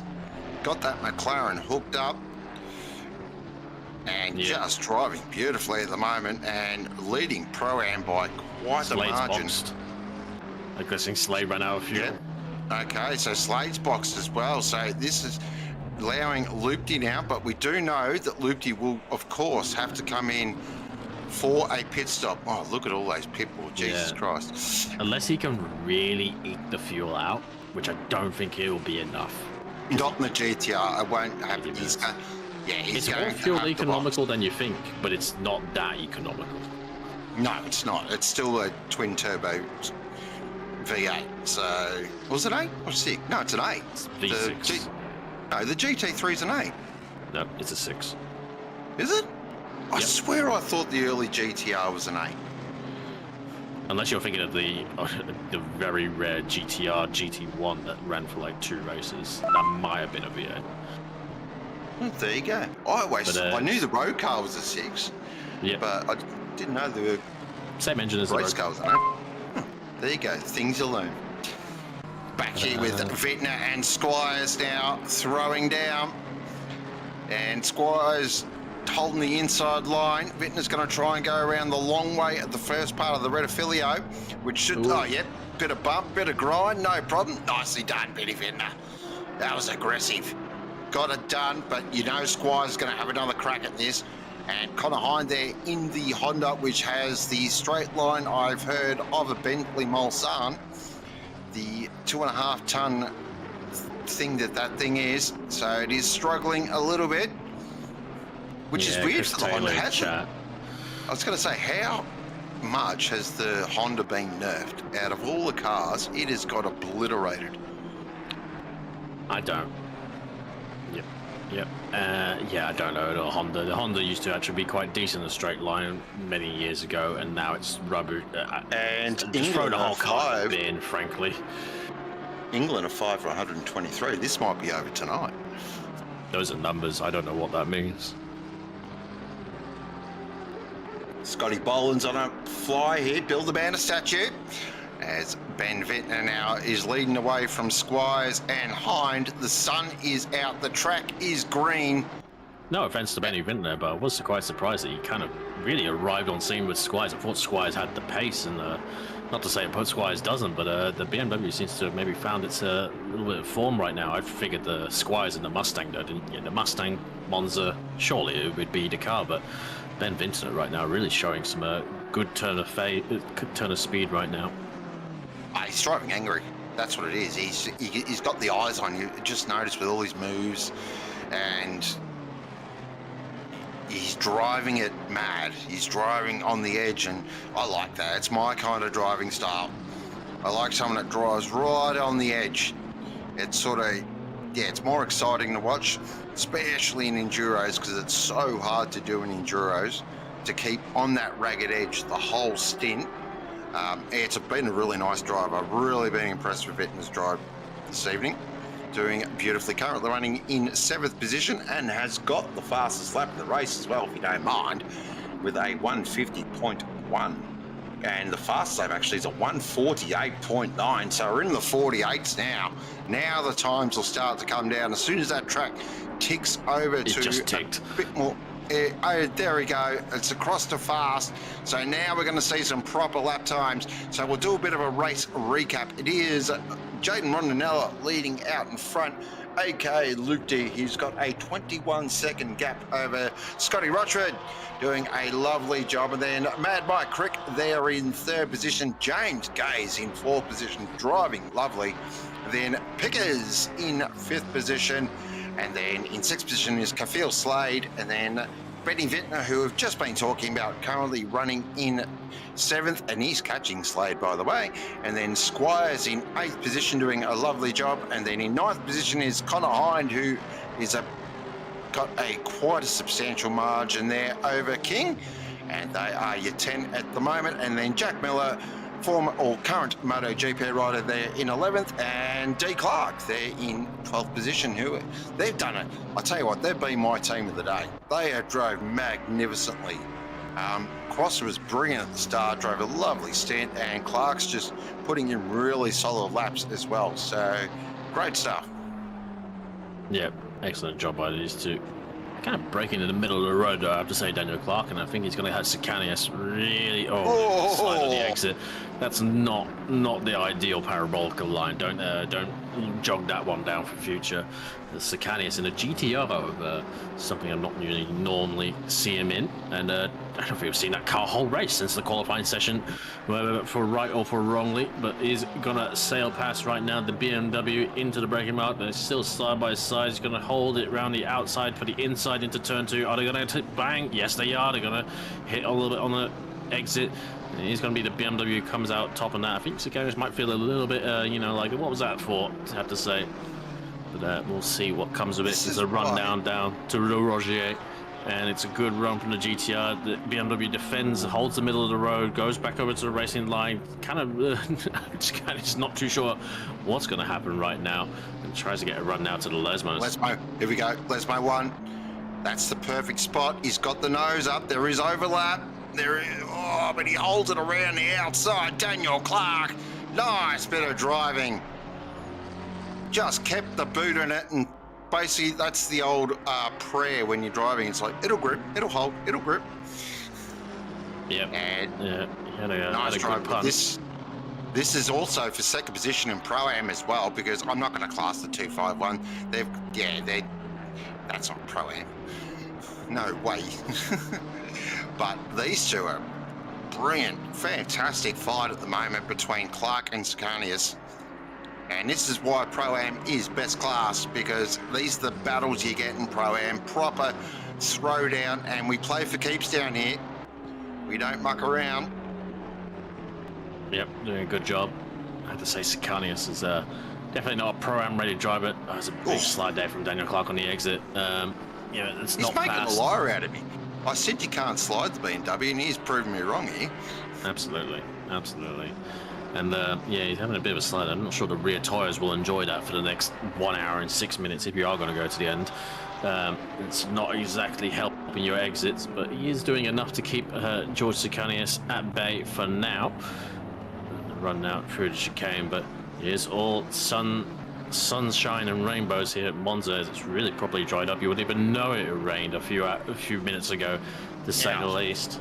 Do you want to hear something really cool? Go on. 15 cars on the lead lap. Hell yeah, absolutely. There's wonderful to see. Just take the leader out of it. Just take Jaden out of the equation as well with his massive gap. They still have a pit stop. But I think most of those guys at the front still has a pit stop, with the exception, I think Cafield Slade is the only one that we know that can go to the end because they just boxed. So I still don't think there's still a bit to play out here, I reckon. I think the Lambo's... Oh, that McLaren! Oh, it was that bank. No, it wasn't about whoever that McLaren was. Just had a huge moment at Lesmo too. Oh, I don't know if that went into the wall, but that was wild.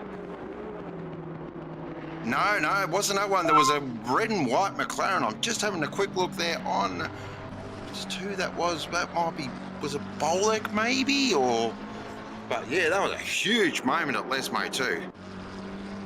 There it is, yes. Arabot had a massive moment. And looked away again, and the car flies off track. I think Santa Claus will be bringing them a tow hook and a roll cage for Christmas if they keep doing anything like that. But that's not ideal. But yep, they're still going, still circulating. Mike Crick now, getting a little bit on the threat now from James Gaze. Yeah, I have to say that car of Darryl Lim and James Gaze, yeah, kind of really stretching their pro-am classification right now, actually fighting for the podium. Depending on how things go, I don't think it will net in a podium towards the end of the race with all the different strategies, and there's a lot of very quick cars behind them for sure. I think we'll see everyone from P6 downwards slowly kind of creep up to those guys from P5 to P2, to say the least. No discouragement to those guys, but there's some very quick drivers in the second half of the top 10.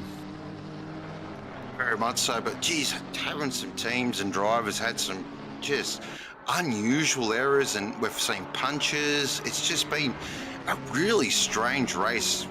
The track's still fast, by the way, so normally that ticks over pretty quickly. It goes from fast to optimum, but it's taking its time here. I think if there's no dry running previously, there's no actual rubber to actually still kind of come through, so that could be the reason, but who knows. Rain doesn't wash rubber off.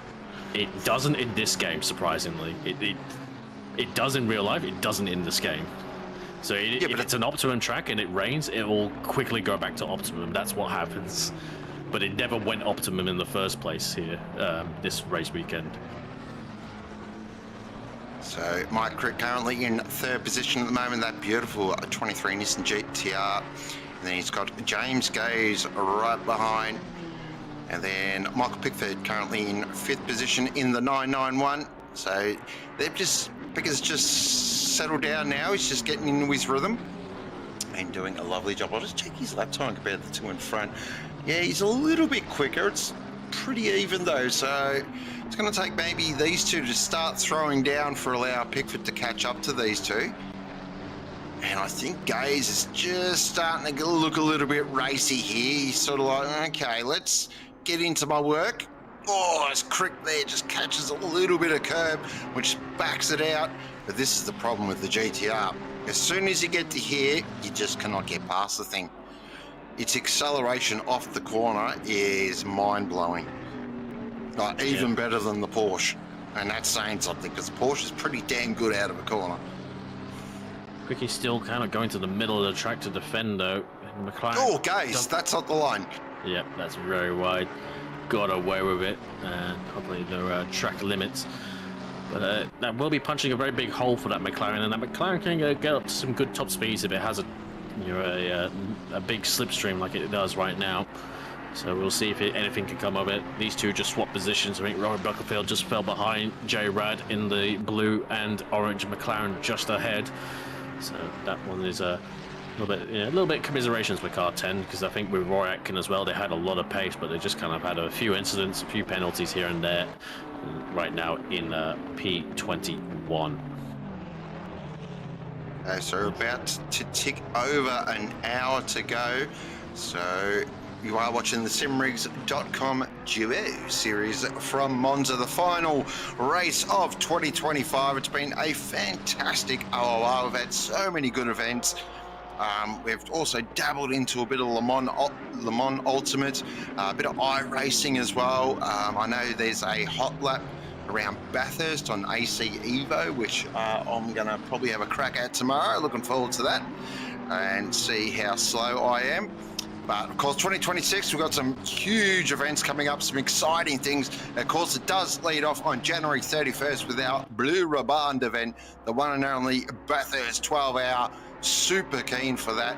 That will be my last drive in ACC, I feel. But I've got to do one more. I've got unfinished business around the mountain. So that's going to be very exciting. I know there's going to be a Le Mans Ultimate Series. I have heard rumours of an iRacing series as well. A little bit of course, we'll have ACC, and of course AC Evo, of course, should get updates next year. So it is a really exciting time for sim racing and OOR, except if you think Project Motor Racing is a good game, because other than that, you've got no taste. But yeah, very keen to get stuck into 2026, and very exciting times ahead. But we've still got 59 minutes remaining. We are in go time now, and it is Jaden Rondinello leading the way from Scotty Rochford, Mike Crick, and Gaze at the moment. That's that battle we're watching on screen. Then Pickers, Kafil Slade, Betty Vintner, Aiden Squires, Connor Hind, and King are your 10 at the moment. And Ben Vintner has just popped in a 48.6 race lap, if you don't mind, umpire. And I don't know, it's hard to call at the moment. I was pretty confident with my pick, but now I'm not so sure. Yeah. A little bit hard to tell who's going to come out on top of all this. Mike Crick really now under pressure now from James Gaze. We've got really Wiley on the exit of turn 2 and potentially might be far enough ahead, but it's late braking there from James Gaze. He keeps the nose in, but not really asserting the corner, and he's going to lose out on the second part. Yeah, just absolutely can knock the nose. Gives the GTR a bit of a touch on the exit. I don't think that'll be very well appreciated, so it's going to be left hanging out to dry around the outside unless he can hold it. He really does hold it very well. He goes all the way around the outside. Cricket gave him a lot of room there, and I think it's going to be a move done for James Gaze. Excellent stuff. Nice move from Gaze. Oh! J-Rad's gone around. So that's the second McLaren we've seen had a massive issue there at Lesmo too. And that's one of those crashes where you just look at the time and go, 58 minutes remaining, please just finish. That's a McLaren crash if I ever saw one. 100%. Look, but that move from Gaze, we've got to talk about that. Setup.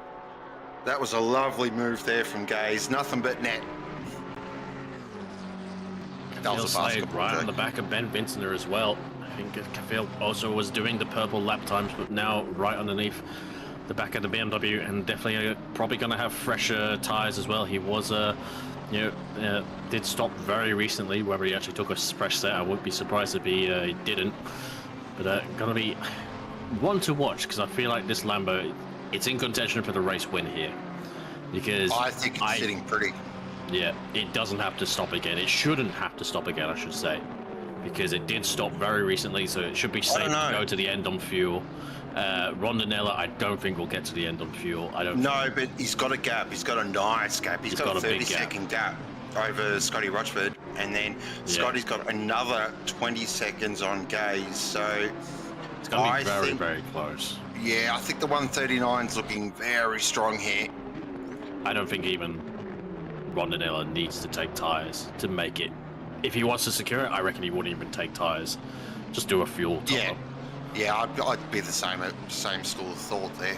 Especially if he can run just sort of, with 30 minutes to go, and just whack on a set of boots. Pop in some fuel, and of course, all in favour for Jaden Rondinelli. It's everything is going his way, so it's only him that can make the difference. You're really trying to curse him there, aren't you? He was in chat, absolutely, hitting the Porsche, Jack Miller's car, 9112, hitting him with the unlucky. He has deserved every bit of bad fate that might come his way.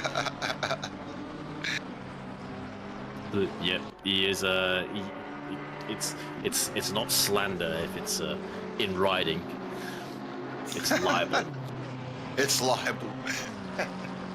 Oh, hang on. Oh, what's going on here? Oh, we got a bit of a review on the cricket. Oh, exciting! What a Saturday night! Yeah, got everything you need. We got the F1 quali later on as well. Just that little small event that might happen. Also KO Fox Sentry, go stuff yourself. Just because an Australian's in the contention doesn't mean they locked away the free qualifying and practice sessions, which I'm not too happy about. Now you have to pay for everything. That's a really cheap review. I'm not paying anyway. The Ben Vintner there going at it. I think this will be tough for Kafil Slade because I think he's got pace, but the BMW's got the legs. It's not just that. It's really hard to pass in the Lambo. It's a bit like the Honda as well. It's so good on turning and it feels magnificent. And then as soon as you put the foot down, it's like, hello, horsepower anywhere? Yeah, it's a little bit lacking for torque. 86. That is that's King out P10 position. Has unfortunately had a moment at the first chicane. I was going to say these two are catching Cricky and Pickford right there. P4 all the way to P7. Going to be a big fight. This is shaping up nicely here. We've got a yellow flag there. I'm just having a quick look. That is King, and that is on the straight. What is going on there? Just after the red affilio. Oh no! He's gone back. Oh no! He's popped back to the pit lane. Oh, he'll need 10 Nurofen for that. That's not going to impress him at all. Yeah, that's might need some Zavance for that one. Vintner's already giving Mike Pickford a lot of hassle right now. And they've got to hold it around the outside. There's a major job by him as well. Pickford's still going to be on the inside. GTR versus the BMW. I think the GTR will have the legs and it'll have the run up the inside. It should be in a better position, but I think Pickford won't fight him too hard. We'll see. I want him to fight him really hard for our sakes, but that's very late on the brakes there from Vintner. I think he'll command this position, gets it already into the turn 1, and have the nice line for turn 2 as well. Excellent stuff. I'll tell you what, Vintner is flying here. He has got that BMW absolutely hooked up. Some of the, and yeah, just proved it with the fast lap that time around with a 49.2. So he has absolutely got the eyes on, and Pickers is going to have to get to work here because he's got a very quick boy in Slade right behind him. And we know Kafil Slade is not backwards in coming forward. Yeah. I'm so gutted for Ryan King and Dario Bartoletti. They've worked their way up. Oh, yellow flag up ahead, 914. Where's this car? It's right in the middle. What's going on? Avoid. Oh, wow. What has happened there? Porsche's gone around. Oh, stop. Don't rejoin. Oh, jeez. That is a tricky spot. And that's great avoidance. Great avoidance by all the drivers then. That was great stuff. Oh my, that was a right old heart attack. We didn't know where it was, and I'm really hoping everyone paid attention to it. That's a lot of curb, Kafil Slade. And he really needs to get this move done. We can already see the BMW has disappeared up ahead, and he knows this potentially could be for the win, or at least P2. He needs to make some moves. But yeah, gutted for car 86. The problem is all Pickers has to do is just drive it straight. It's all he got to do. Because as soon as we get to here, there is no chance in hell that Lambo's catching. Yeah, you can scream the V10 all at once, but it won't do anything, even with a big old slipstream. He's getting closer, but will he get close enough? Does car come out the pit lane? They'll have to really send it, but he's not even within a car length as well. Even getting to the pit lane, that's so gutting for the Lamborghini. And I dare say they don't have the lack of wing I think the other Lambo had, but unfortunately that's down in P15, so we can't really comment on how well that one's doing when it comes to these straights. I think it'll be a losing battle regardless against these GTRs, sadly. BMW stays out of the way. We're a bit of a flappy bonnet, thankfully. So the track's still fast, so the track evolution's certainly taking its time here. Yeah, going for Les with 2. Yeah, this is it's pretty painful for Kafil Slade, and you can see there now the BMW of Vintner all over the back of Crick. Who's got car 86 has a drive-through. Is that Ryan King? The ones that we saw in the pit lane? Yeah, it is. Oh, jeez. When it rains, it pours, doesn't it? Oh, look at Vintner all over Cricky. Vintner is absolutely flying. This has been a real proper. These are the stints I enjoy commentating. Oh, when bad a run from driver, Mickey. yeah, you're right there. So Slade's going to try and go around the outside of Parabolica. It is the one move you can do here at Monza. You've got to be super brave on the brakes though, and then try and hang around the outside. Oh, but there's no grip out there. It is a shame. There is no grip out there. So, I'll tell you what, he got a really good exit though. He's going to have a conversation about this. But look at the now power GTR's that GTR. Yeah, goodbye. Yep. See you later. Thanks for coming. Even has enough time to Force pull into back the inside. across. He just needs to disrupt his line. He needs to force the error. And speaking of the errors, those two are flying up ahead as well. And it's gone round for Cricket. No! Into each other. Oh, no. Wasn't it an assistance? What has happened there? That is major drama. Picky stopped as well. We just saw him flash past. Oh, both GTRs have actually come to mare as well. Oh, no. We did see the BMW and Mike Crick, Vinton and Crick did go side by side into the corner. Not too sure if there was anything yet. We'll have to get a replay. And unfortunately, Pickford just slammed into the other GTR and stopped in the middle of the track. Nothing they could really do. Oh, that's going to be a very damaged GTR as well. I mean, but if you're Slade, great. But yeah, I'm gutted for the other two. Yeah, definitely the other two. That is gutting. And that was a fair hit as well. Yeah, GTR doesn't really make much front downforce, but it needs every bit that it has.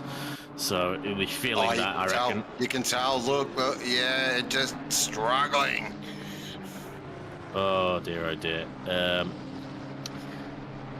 commiserations. I think these guys had to come in again.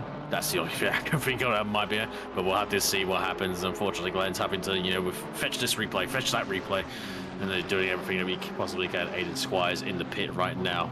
So Vinton is going to be ahead from Slade as well. There's 6 seconds behind James Gates, who's just boxed as well. Not too surprising. We've got a replay here. Thank you very much. So we're on board now. We're quite quick. He falls in ahead of Vinton. Vinton breaks late, sends up the inside, half a car length ahead, alongside, and just touches. And Mike Cripper goes for a spin. Oh, damn, Pickford had nowhere to go. Good avoidance from Slade and all that. And then unfortunately Pickford's car just comes to a halt. I'm not too sure what happened on that one, but Stewards, Stewards, you can have that one. I'm not. Look, Vinton, I already know how I feel, but Stewards can have that one. Vinton's stint's been amazing, but I'll call it now. That was a genuine error. Unfortunate. It was a bit half-assed. Yeah. It certainly wasn't a full send, so that is a bit of a shame. We're getting word through that the setup I sent Alex had one nice. Oh dear. Oh dear.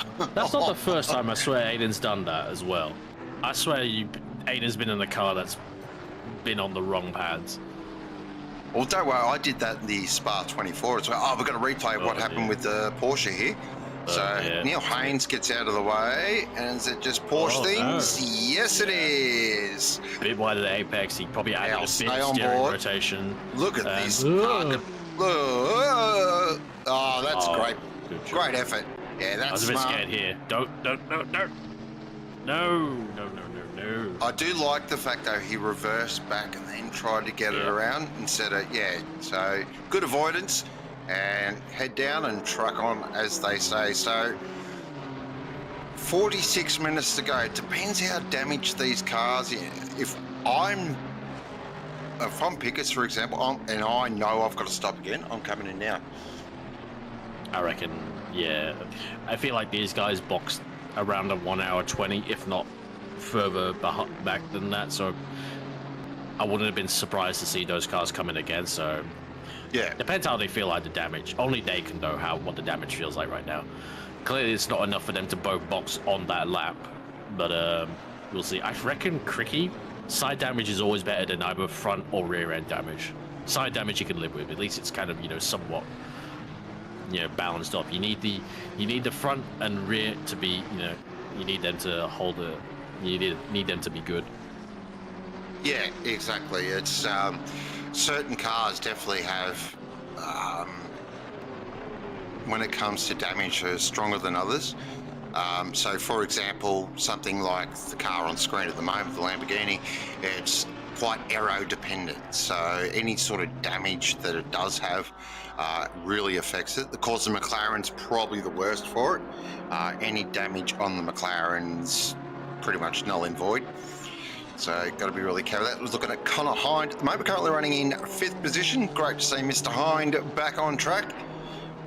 Lovely fellow, one of my personal favourites in OOR. Such a good lad, and driving beautifully at the moment. Just unfortunate that the Honda is running a 4-cylinder and it's got 0 power, but doing a good job currently in 5th position. But it is Jaden Rodnanella leading the way, still doing a beautiful job. He's got a 38-second gap on Scotty Rochford, so he's nearly covered off that pit stop as well. So in a very strong position and looking very good to take the victory. We won't call it early. We've still got 44 minutes remaining in the simrigs.com Duo Series from the one and only Monza. But we're doing a fantastic job. Everyone's doing a great job. We've been a great season. It's been a great year. Lots of exciting things have happened. Some great sort of announcements as well, which is really cool. So, of course, hope everyone does have a good Christmas as well. If you are travelling, please stay safe on the roads and take care of yourselves.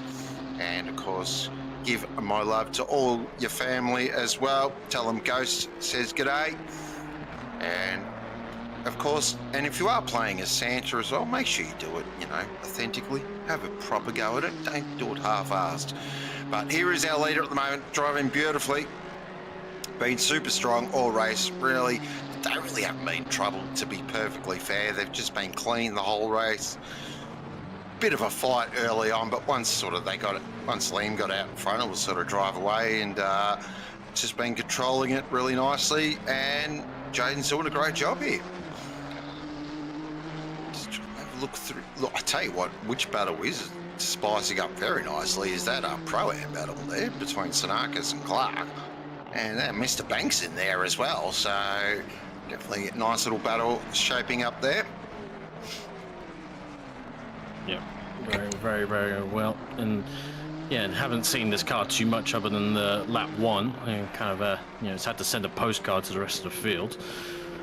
Jaden doing everything he needs to right now. Hopefully he can seal it in this car. Granted, not in the same hands as it has been for the rest of the season, in the hands of Jamie Comboy and Lucas Keys. He's won every round of the duo so far. So really a statement of intent. Well, speaking of statement of intent, Connor Hind, fastest lap, despite the Honda. That's standard Connor Hind things, really. Must have had a toe, I reckon, that thing. Oh, wow, shade. Not on the car, not him. But nice job there from Mr. Connor Hind, doing a beautiful job. Currently running in 5th position, so really solid effort. Should be pretty happy with that. Who was he stuck behind? Was it Aiden Squires? Maybe it was like maybe the Honda just doesn't do well in the dirty air. Yeah, as I was saying, the poor Honda, I really do feel for it. It's been nerfed to oblivion, which is a shame because it's a unique car. It's different. It's a challenge to drive. Besides, I've always said, besides the Porsche, it's the most challenging but rewarding car to drive. When you get it right, it feels amazing. But it's got a very narrow setup window. So basically, yeah, if you don't get it in the window, it's an absolute horrible thing.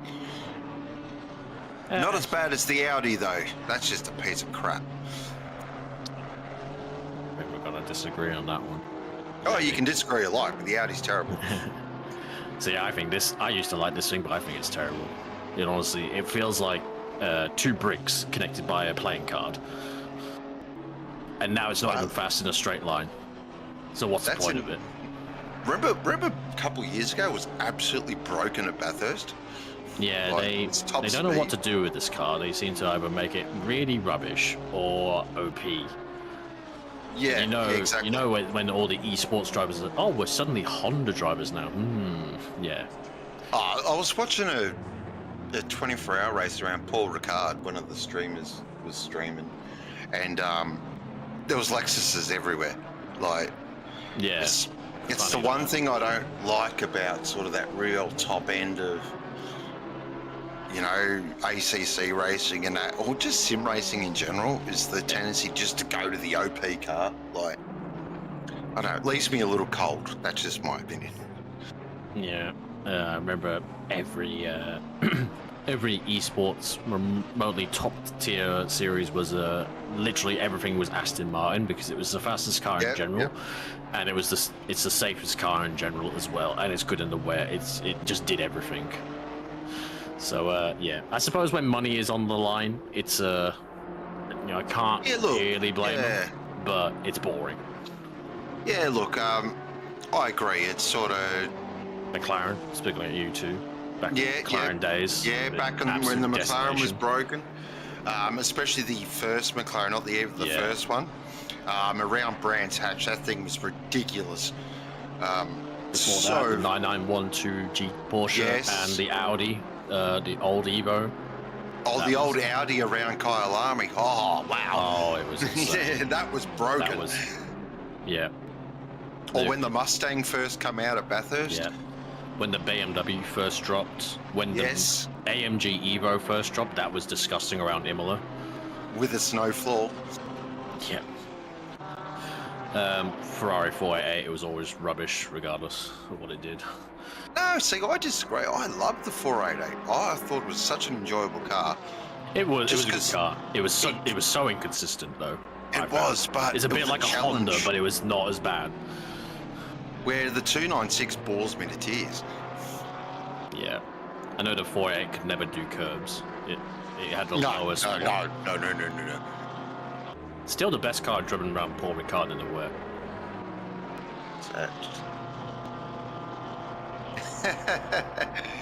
There's so many 59s. I'm not sure what that means. I'm so confused. Broken cars at Bathurst. If you're talking 59s, that's a Bathurst reference for sure. Oh, I remember when the V12 was not the best car, but it was like top 3. The V12 Aston actually was broken at the Bathurst as well. Oh yeah, I remember we had that race, didn't we? The V12s. Yeah, I remember that. It's like 21, 22. The V12 Aston was just unreal. Like kind of before everything got in the Evo version, put it that way. Very exciting times in GT3 racing at the moment. There's lots going on. Of course, Toyota launching their new car, and a Lamborghini with their new, how do you pronounce it again? Because I'll get Temerario. It's not clearly exciting name. No, obviously it's a bull because all Lamborghinis are named after a bull. So I'll look into that and find out which bull is named Tamarano. Yeah. And not too sure that one. I'm just trying to think what else is that. I know there's a Porsche. I'm pretty sure there's a Porsche Evo coming. Yeah, so there is an Evo for the current Porsche coming. Yes. As well as the Ferrari. Yes. I feel like those cars just arrived and they've already got Evo packs. And we've just got the Mercedes Evo for the Mercedes still like going some. I thought Jack Miller's going very slow here. Well, I don't think we'll see the Mercedes in GT3 racing much longer. I think it must be getting towards the end of its homologation because every car is only homologated to do a certain amount of years anyway. The Lexus is about to run out. Well, it's 6 years old. That's the last Evo as well. Yeah, so we'll see though. It's they are in WEC, so, and of course they are a little bit slower than your full-blown GT3 cars that race in GT Worlds Challenge. So we'll have to keep an eye on that. It'll be a watching brief, as they say, but we've got 36 minutes remaining in the simrigs.com Duo Series from Monza, and it is Jaden Nonanella in the 139 GTR leading the way, and really hasn't been troubled too much. Drove beautifully. His teammate Leon was ridiculously fast, and they really set up the race early with that cracking early stint and really haven't been troubled. So they're doing beautiful. And then Scotty Rochford doing a nice job there at 316. Just, yeah, it's very nice. Just as fast as lap. I know. And he's just found a bit of speed here, so looking very strong. Like his work here, just rolling along. He's actually a very funny man, Annie. Yeah. So we joke around that he doesn't see the outside world. He very much lives in his bubble. No, he does. He's got a drone. He uses that to see. Oh, yes, that's right. So as Ben Vittner now comes into the lane, so this will be a bit of fuel, top her up, and then he'll be sending that one home. I don't think he'll change tyres, or he might. I mean, he was really putting in some Hollywood numbers, so we'll have to see if he does change tyres. It's been a long enough stop that I feel like it would be. Yeah, I think it is. I agree. Yeah, it's already been at least 20 seconds, I reckon. We'll see that car jump 3, 2, 1. 1.5. There we go. Oh, there we go.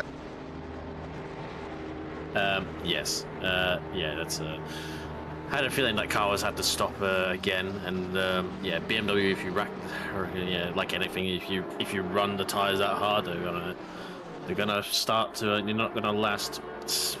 Connor Hind. I know Brad Cook's in the chat. Is the Honda just one of those cars, like once it hits a certain amount of fuel, it comes alive? Because I feel like at the early part of the race, Connor was kind of struggling a little bit. Granted, he was stuck behind a couple of very fast cars on the straight, but now he seems to have really got a turn of speed. And Cafiel Slade is who doesn't have to stop again, is looking a little bit under threat right now. I'm not too sure if Connor has to stop again. I think it's just Connor Hind doing Connor Hind things. Yeah, might have eased into it. Probably no practice, just plug in. The race drivers are like light bulbs. Take one out and you just screw the new one in. Oh, I was worried where you were going there. I'm glad we went down that route and not the other route. You know, I heard that phrase. It's the famous Patrick Head phrase. No, I haven't. I just... Yeah, anyway, moving on. So, yeah, looking here at Connor Hind, just starting to really work into Cafiel Slade here. So Slade's just going to have the eyes on. Brad Cook saying chat, yeah, it's track there conditions. It's now gone optimum, so yeah, maybe the... Doesn't turn its tyres on well. Well, it's obviously got to get better. No, I won't say what I was going to say next. We'll leave that one alone. Max camber, max toes. How you go fast in this game, isn't it? Oh dear, I remember those days. The meme setups. Yeah. Oh, what? 35 psi bug or something like that. I can't remember. Oh, the wet tires bug. Yeah. Yeah, that was somehow faster, even on a dry track, than cold slicks. Yeah, it didn't. This game is perfect. But you could say that about Eddie Sim, and it's something that I'm pretty passionate about. I really don't like the hate on different sims. It's something it frustrates me a lot. I mean, there's plenty of sims out there for everyone's enjoyment, whether you like racing GT3s like I do, or you like racing hypercars, or wings and slicks, or there's something there for everyone. So instead of hating on games and going, oh, this game's better and that game's better, I think we all just enjoy it and just enjoy the fact that we're in a golden age of sim racing.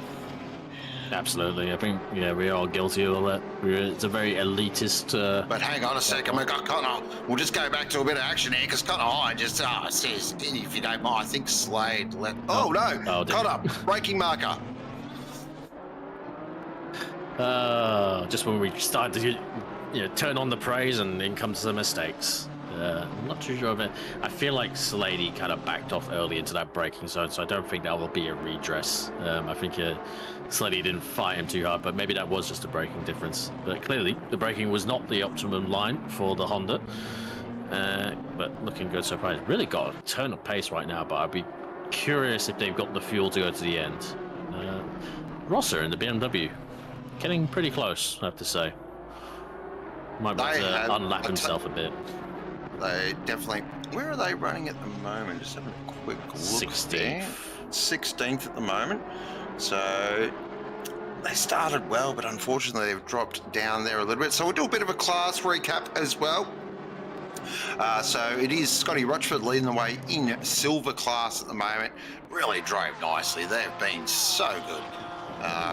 Set it up early, and just Scotty's really just put the head down and drove beautifully. I've seen this before from Annie. He is a very, very accomplished enduro driver. He's very good at what he does. Then in second position is Pickford in the 991. He certainly had a day.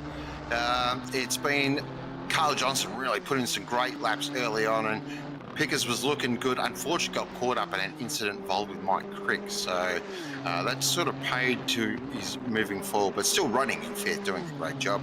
And then, rain in 30. Ooh, interesting. Oh, look at that. Bang on the finish of the race, of course. I did say it would rain at the end. And Mike Crick here, third position in the silver class. Really great drive. Super impressed with these two. They drove beautifully again. Mike's been one of those big improvers this season as well. Really enjoyed his progress, and he's definitely coming on strong. And then across in Pro-Am, wow, haven't we got a bit of a ring-a-ding-dinger going on there? It is Geordie Sanakis in the beautiful Repsol GTR leading the way and doing a nice job. And then it is Mr. Bank, who is popping into the pit lane. That is very slow. Oh no. That looks, I don't know, it just looked a bit weird, just the way, looked a bit strange. I think he just completely cut the entry as well, that's for sure. But I think so. He's going to pop. All right, but we'll see. Now, we'll keep an eye on that, because I'm not sure. Does Sanakis owe as a pit stop? I think he does, so we'll keep an eye on that. And then Darrell Lim there in third position in Pro-Am, but now that'll be second as he does overtake Bank, who's popped into the pit lane. And that is your class update. We've got just a tick under 30 minutes remaining, and you are watching the Simmerics.com Duo Series from Monza. I am Shaw Bella, and it is Cam Thistlethwaite bringing you all the action this evening, and of course the one and only Glenn Germain on the camera.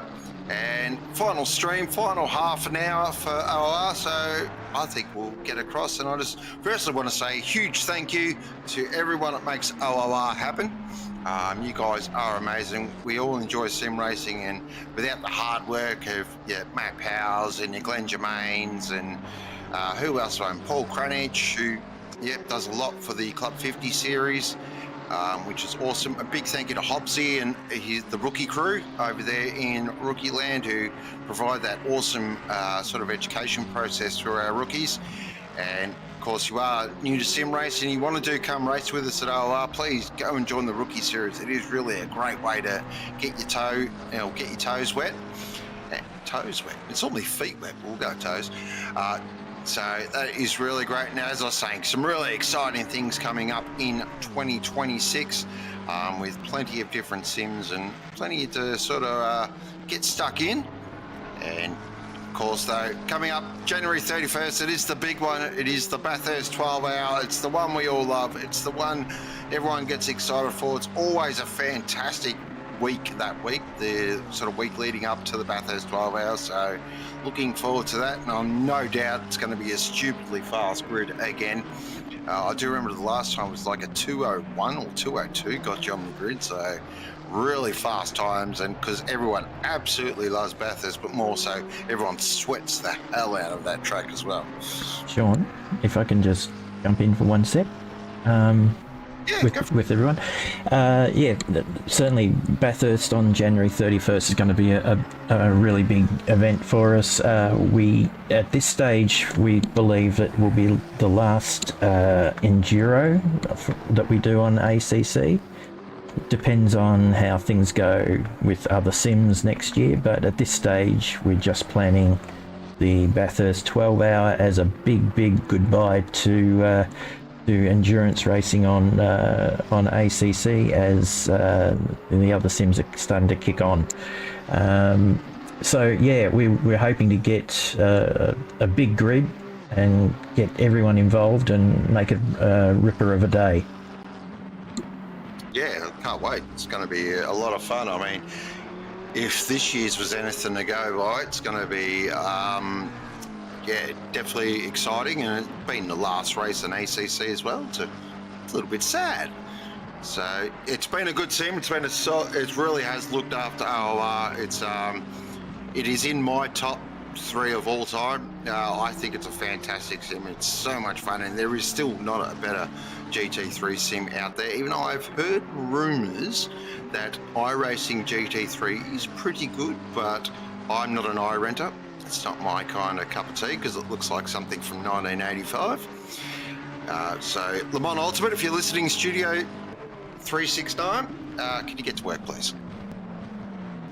We will be using ACC for Academy, and we'll still be running some splits during the week in the Sprint Series.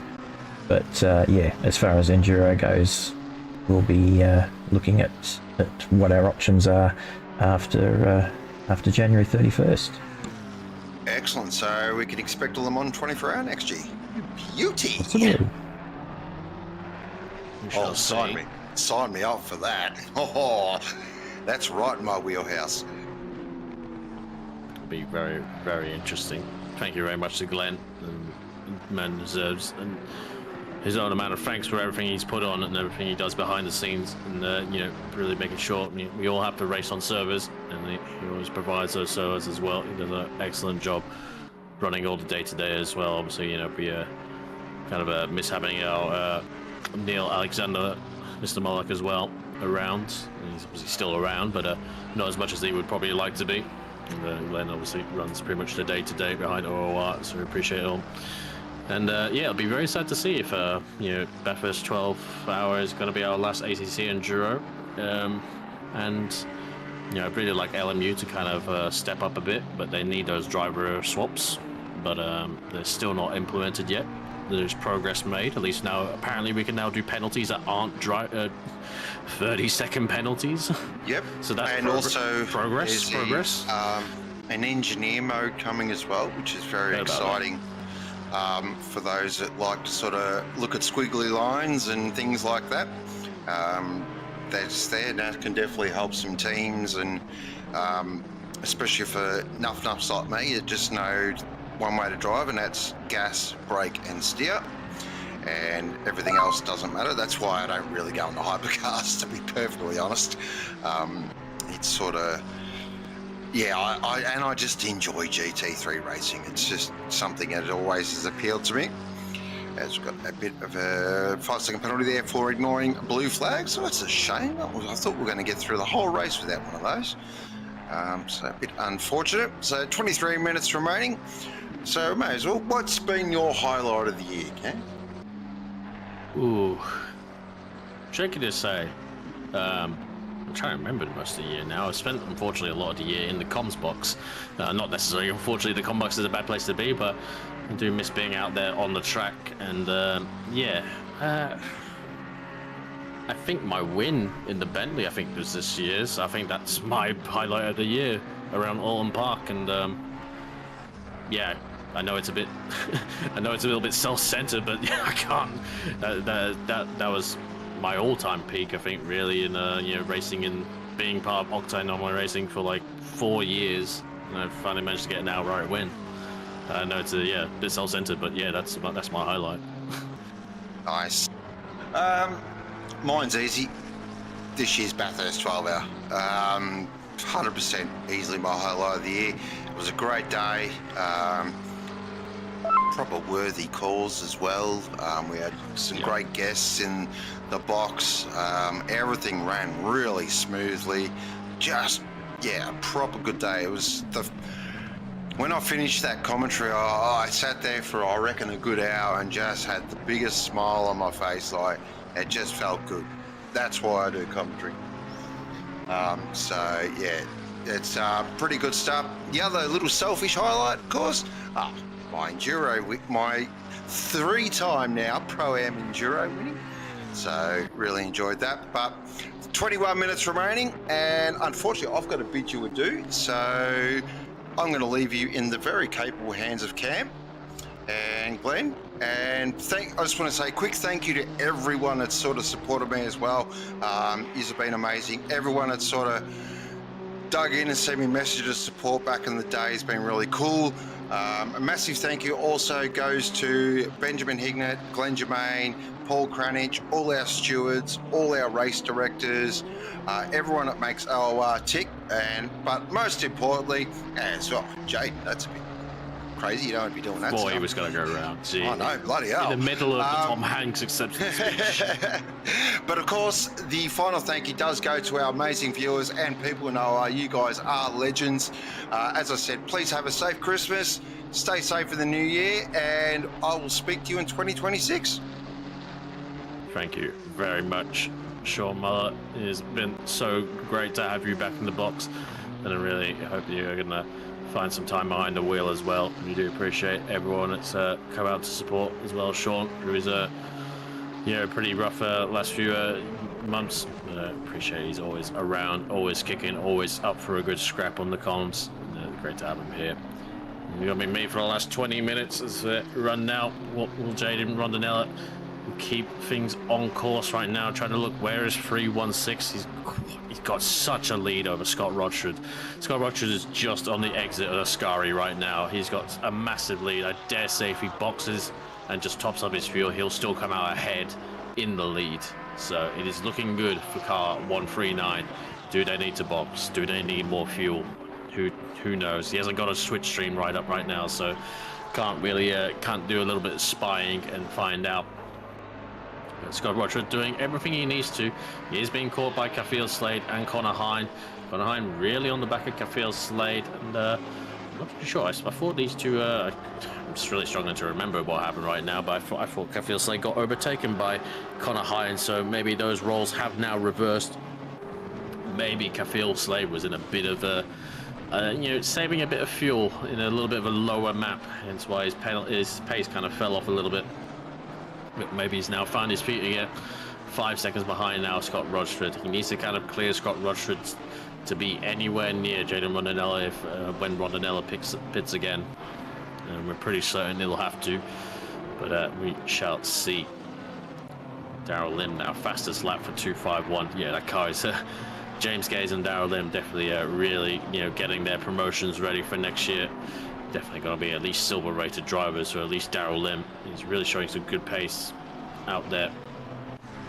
We'll see how things go along in the McLaren. Definitely been a very wily car. Every time I've seen this car, he's been really a little bit sideways on the exits, but doing everything he needs to. I had that early spin early in the race, but done a good job to recover. I think he'll go to the end now. He's got 11 seconds to Sakanias, and it's quite a bit of a gap, but he's got the pace. Not too sure if Sakanias will have to box again. It's all starting to space out a little bit at the front. Going well so far. Thank you everyone to chat as well, like everyone in the chat. We also had Chris Taylor, Brad Cook, and everyone was there. Ned Fitzgerald driver, I forget, sorry, I already know your name. Fezzer as well, being there taking it. Everyone hit the like button as well. It helps maybe gets into the algorithm, gets other people to see Octane Online Racing. And I said it before as well. Obviously, thank you to everyone who supports the Patreon, Octane Online Racing. It's all hard work and volunteered time. But the world doesn't go around without a few dollars. To pay for servers and everything like that. The money has to come from somewhere. And speaking of money as well, as well to our great partners, Thermaltake has come on board this year to support us. It's been great. Obviously, we had the great support of Simrigs and Permobile in the background in past years as well for a big event. Obviously, Will Ford, Boosted Media supported the Bathurst 12 Hour as well. But Thermaltake has been on, been here for the fair share, supporting the main sponsor of the series, giving away stuff as well. Putting up stuff like that, and obviously the Overtake series. And they've signed on for next year as well. They're here with us for the long haul for 2026 now, as well as 2025. So that's no small thing. That deserves a lot of thanks and a lot of praise. And we appreciate every one of them out there helping us to do what we do. And obviously, we had the PAX event not too long ago, a few months ago. A few of us got to see them and help support them as well on their side with their booth there. It was great to see. I'll have to go to a PAX one day. I'd like to go to these things, but I'm a little bit of a shut-in, so it's a little bit of a conflict of interest. And everyone I know who went there got sick, so that's also another thing. But it is looking like we're going to get some rain towards the end of this race, but I think it is going to be on the very last lap or so. So it might just throw a little bit of a spanner if things are very close. It's going to make any last minute. It's Chad Beveridge now boxing as well. Unfortunately, had that penalty, so it's really dropped that yellow Lamborghini down a bit in the field. I think we'll be seeing a few last-minute stops for it. Speaking of which, Connor Hind, a little bit of a top of a fuel for sure. I think we kind of saw these things coming. Not everyone was going to be able to get right to the end because a lot of these cars boxed around 1 hour and 20 to go, so they're always were at their limits. Let's see what is coming right now. Michael Pickford in the box as well, and the damaged GTI has done well to keep going despite that damage. And hopefully hasn't affected his pace too badly. Unfortunately, caught up in that little bit of accident. Looks like Cricky and the incident between Cricky and the BMW there. Oh, these two come to go. Chad Beveridge and the GTR there of Cricky as well. I'm not too sure what happened there. The Lamborghini was coming out of the pits. Yeah.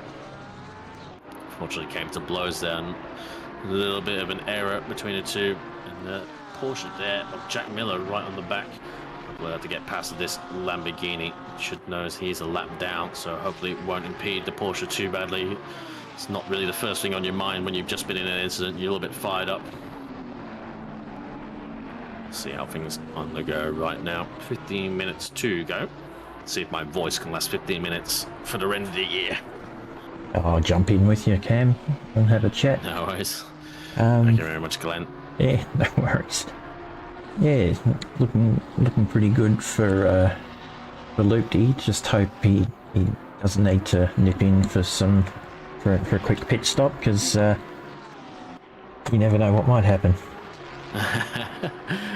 We give him a lot of shade, and he's a good sport. He takes it away, but I think sometimes maybe we give him a little bit too much.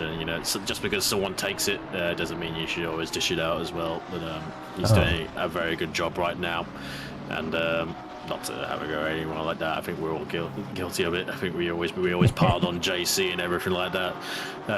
Yeah, it's sometimes it. But Jaden's a good sport, and I think he'll know as well. He'll be extra cautious. He's got so much. So much gap in hand, he'll be very cautious, and now the win's actually on the line. When it's really on the line, Jaden absolutely focuses up and delivers. Slade's just got past Scotty Rochford. Oh, nice, Slade. So yeah, Slade going ahead. I was going to say it looked like he kind of turned the wick back up a bit. Car up ahead that's yellowed. I'm not too sure who that is. Car number 9, I think it's J-Rad. Looks like they got going again, so that's hopefully won't be an issue just up ahead. I think George Sicanius in the pits. I had a feeling that car had to come in again, so it's going to fall behind. Going to give up Pro-Am honours back to Daryl Limbs 251. I'm pretty certain. They're a bit further back. If it's just a fuel top up, they might actually. Oh, sorry, that's J-Rad they were looking at. That's my bad on that one.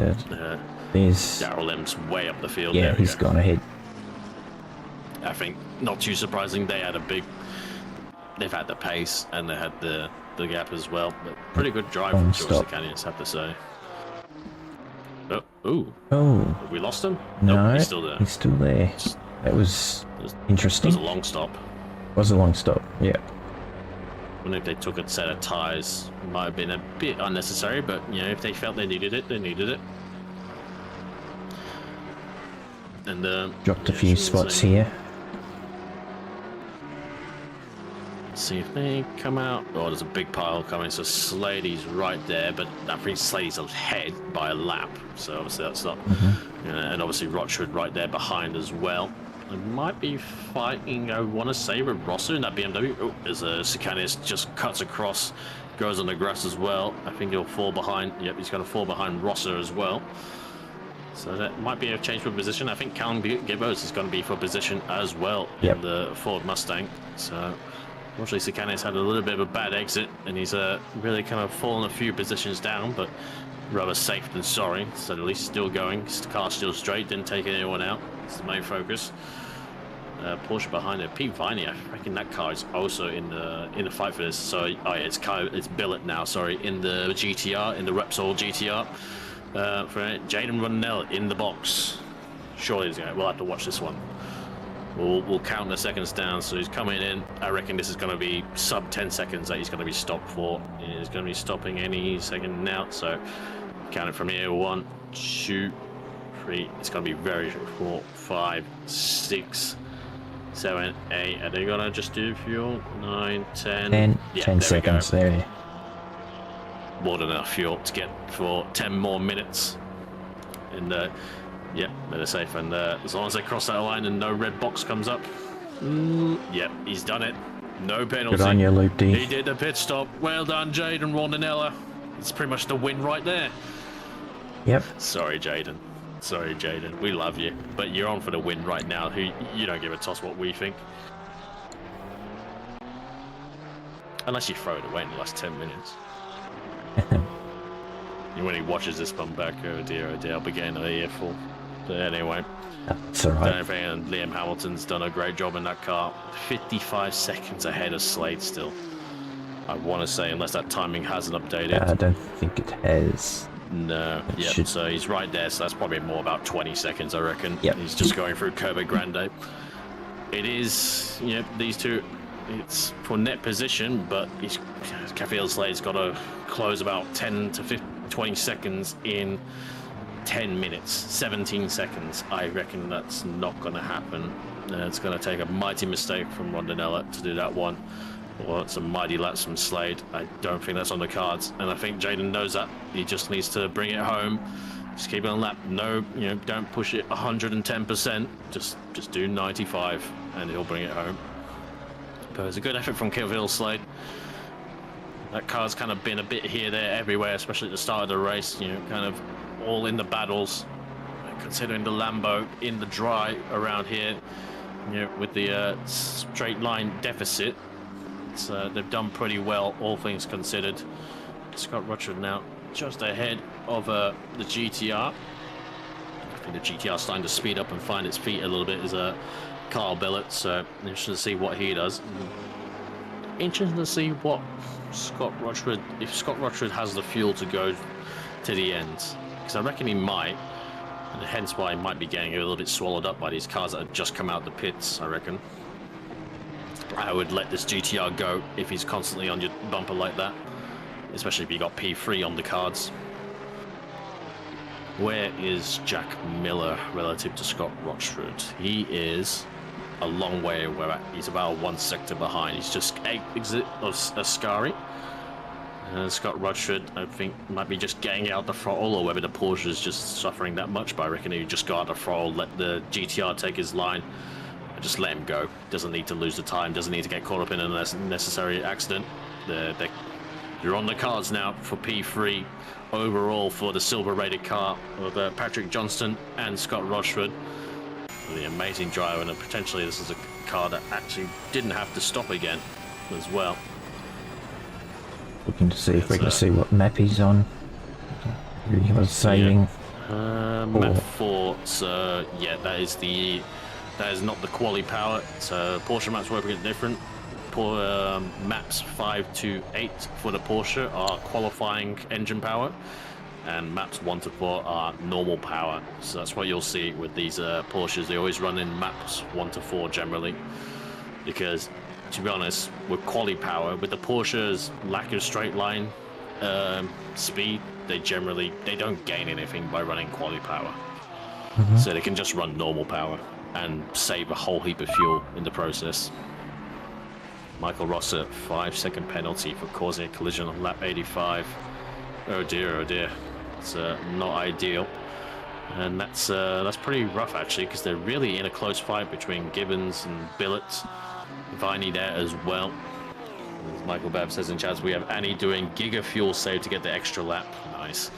I was going to say, you know, relative to Rondinella's pace as well, I reckon that this car was, you know, saving a lot of fuel, and so it doesn't have to stop again. And Scotty has done a very good job so far. Still doing respectable times.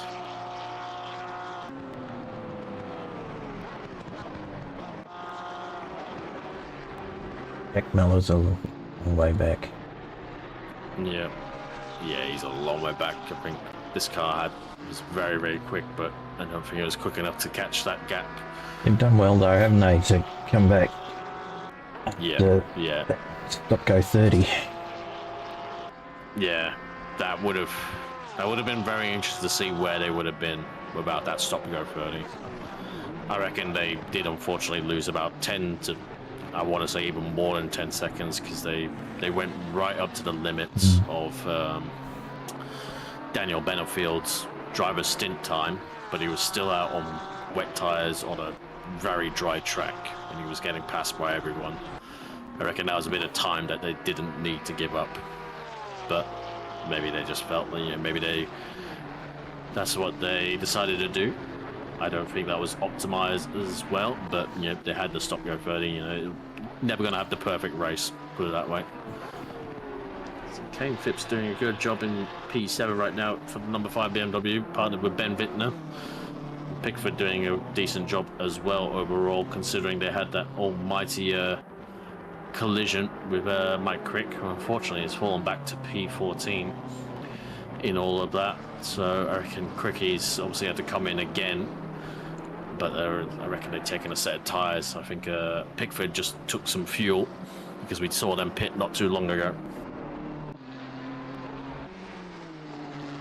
I feel for Mike Crick, because those guys were doing a very good job, and I don't think he was really necessarily at fault for the collision, but yeah, it's unfortunate the way it's gone. But they'll still be going round. I'm trying to think who's the outlier here. 5:38. I feel like you're the outlier, unfortunately. Chris Wren. I'm not too sure where you guys have come from. Slowly been creeping up there. I think this was the car of Turab Bank. Yes. And Chris Wren. And maybe just been slowly making their way up the field. No incidents. No issues. A little bit ahead of the BMW of Rosser, and Rosser has a penalty, so it shouldn't be too much of a concern. All the lights coming back on as we're heading towards some more rain. Yep, getting a little bit darker at 7 p.m. And oh, the rain has arrived. 3 minutes and 40 seconds of rain. And to really spice things up, you know, just to make things a little bit, you know, give you something more to think about out there. And the rain has arrived, and I dare say this is gonna really cool down. I don't think no one's gonna come in for wets, surely. No. But this is really gonna cool down the tires. If there's any close battles out there, this is gonna be really critical. This is gonna induce mistakes. Because granted, I think Rondinell, it'll be safe, it'll be okay. He just needs to just need to be on track. But oh, that's really coming down, already into a greasy state. Potentially, probably going to go damp very, very shortly. This will be fascinating to see. Where's the close battles? Because this is gonna play on things real close. Connor Hine, Darrell Lynn, 2 seconds between those two. This will be very interesting to see, because it's all going to be mind games, and there is obviously going to be a little lack of traction here and there. But this is is anyone going to crack seeing this rain? You know, they're not going to pit, but you know, if there's anyone close on track, going to try and force a mistake. These two, only 2 seconds between them. Connor Hine, a very quick driver though, so it's a lot on Darrell Lim to get close. Robert Buckerfield here ahead of Chad Peffybridge.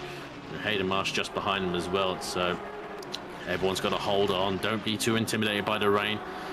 Your slicks are going to be good for a bit, but they're going to lose temperature, and they are going to start to give up a little bit. I reckon we might see a few incidents on the exit of like Lesbo 2, I have to say.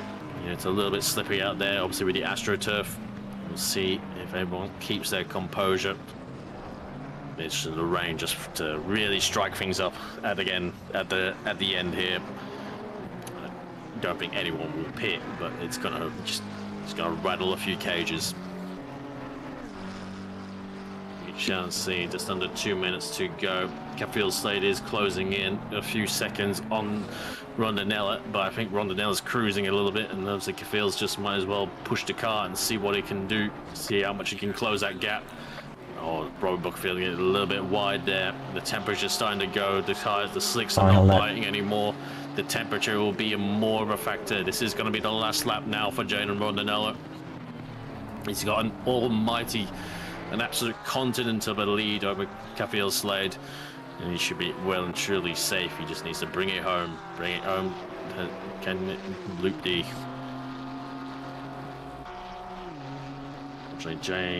Josh McLaughlin falling down the field a little bit. Not too sure what's happened to 911. Unfortunately, that car's really been in the wars.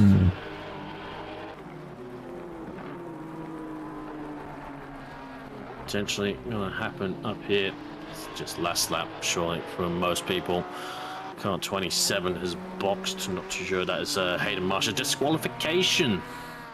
Oh dear, did they go over drive time? I reckon they've gone over drive time. Yep. Most likely. I don't think we saw George Cook that much in the car, so maybe they knew. They were seeing if they can get to the end. They went over drive time 1 minute before the end. Oh no. Oh, that's really unfortunate. But they gave it their all. They did what they could. Maybe George Cook could only drive a very short amount of time. Cafiel Slade, it's closed down a bit, but still going to be Rondinella to the line. And he is going towards Parabolica now for the team pain and misery. But there will be no pain and misery for the 139, the GTR that's won every race this season, in the hands of Lucas Keys, in the hands of Jamie Conboy, in the hands of Liam Hamilton, and now in the hands of Jaden Rondinella. He crosses the line to win the fourth round, the final round of 2025 here at the Duo Series of Octane Online Racing. He has absolutely done an excellent job along with his teammate Liam Hamilton, and being class of the field. Cafiel Slade and Glory Babby will come home P2 in the Lamborghini. 8 lap downs, I think not. P2 for the 28. Scott Rutherford now. An amazing job by Scotty. A resident veteran driver, Annie Halleck, does a very good job, very friendly guy. He's done a great job with Patrick Johnson, his very, very fast teammate, and come home to bring this silver-rated car 316 of Bin Chicken Racing, piloted previously by Michael Babb, across the line for P3 overall for Scott Rochford and Patrick Johnson in the silver-rated car, as P1 and P2 do donuts. Jack Miller, it's a great effort by him, and Daniel Benefit, a great recovery. Come home P4 and the Porsche guys 912 Porsche. Connor Hine for Smokestacks Racing Duos along with Brad Cook will cross the line P5 in the NSX. Darrell Lim, our Pro-Am winner, along with his teammate as well, doing an excellent job for 251. Mr. James Gaze in the car as well. Kane Phipps, along with Ben Vintner in the BMW, will come home P7. A slightly tatty BMW, but a great job by them, and great pace shown by Mr. Vintner as well. Michael Pickford caught up in that collision earlier on at the first corner, but did a great job to bring it home. Second GTR in the field, up into P8 as well. Second P2 for the silver-rated driver. And Chris Wren will finish P9, and Michael Rosser will finish P10 on the road, but I think will fall to Callum Gibbo on the timing boards. Okay. It's been an amazing job. We'll go through the results.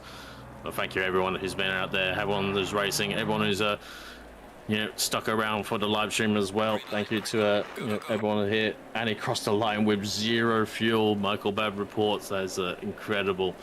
Absolutely perfectly fuel saved. Not a drop more, not a drop less. We go to the results now. Jaden Rondinella and Liam Hamilton in the Nissan GTR for 139 take out the win. Excellent job. Cafiel Slade and Glory Babby for P2, and Scott Rutherford and Patrick Johnson for overall P3. Silver class, obviously, Scott Rutherford and Patrick Johnson for Bin Chicken Racing, followed by Mike Pickford and Carl Johnson, followed by Pete Viney and Pete Chalmers to make a very Kovacs Racing podium, have to say. And Pro-Am headed up by Darrell Lim and James Gaze, definitely very, very quick drivers, fastest of their class. Chris Wren, Tarab Bank as well, P2 in the other McLaren, and Rosser and Clark in the BMW of Need for Speed colours for P3 and Pro-Am well done to everyone out there as well. Well done to the podium drivers. Welcome to everyone who's just finished. You know, that was a long race to get through, a lot of different conditions, a lot of different trials, but you made it to the end. And everyone as well, thank you just getting to the end of this year as well. You know, it's always, you know, a difficult year for everyone out there. And I hope you all go well and have a great 2026 and really enjoy the holidays. Thanks to you, Cam, for all your efforts over the year, and really appreciate it. Thanks to Sean as well for what was a really great call from both of you tonight. It was a lot of fun. That first 3/4 of an hour was just hectic, so it was great. So thanks very much. And on Absolutely. that note, I think we'll call it quits for 2025. We'll be back probably mid-Jan. We're just finalising coming events and series and what's going to be when and how many of each we're doing and all that sort of stuff. So we look forward to seeing everybody in 2026. It's been a ripper of a year. Thanks everyone for all the contributions, and I think that's it for me, and good night. Good night, everyone. Stay safe.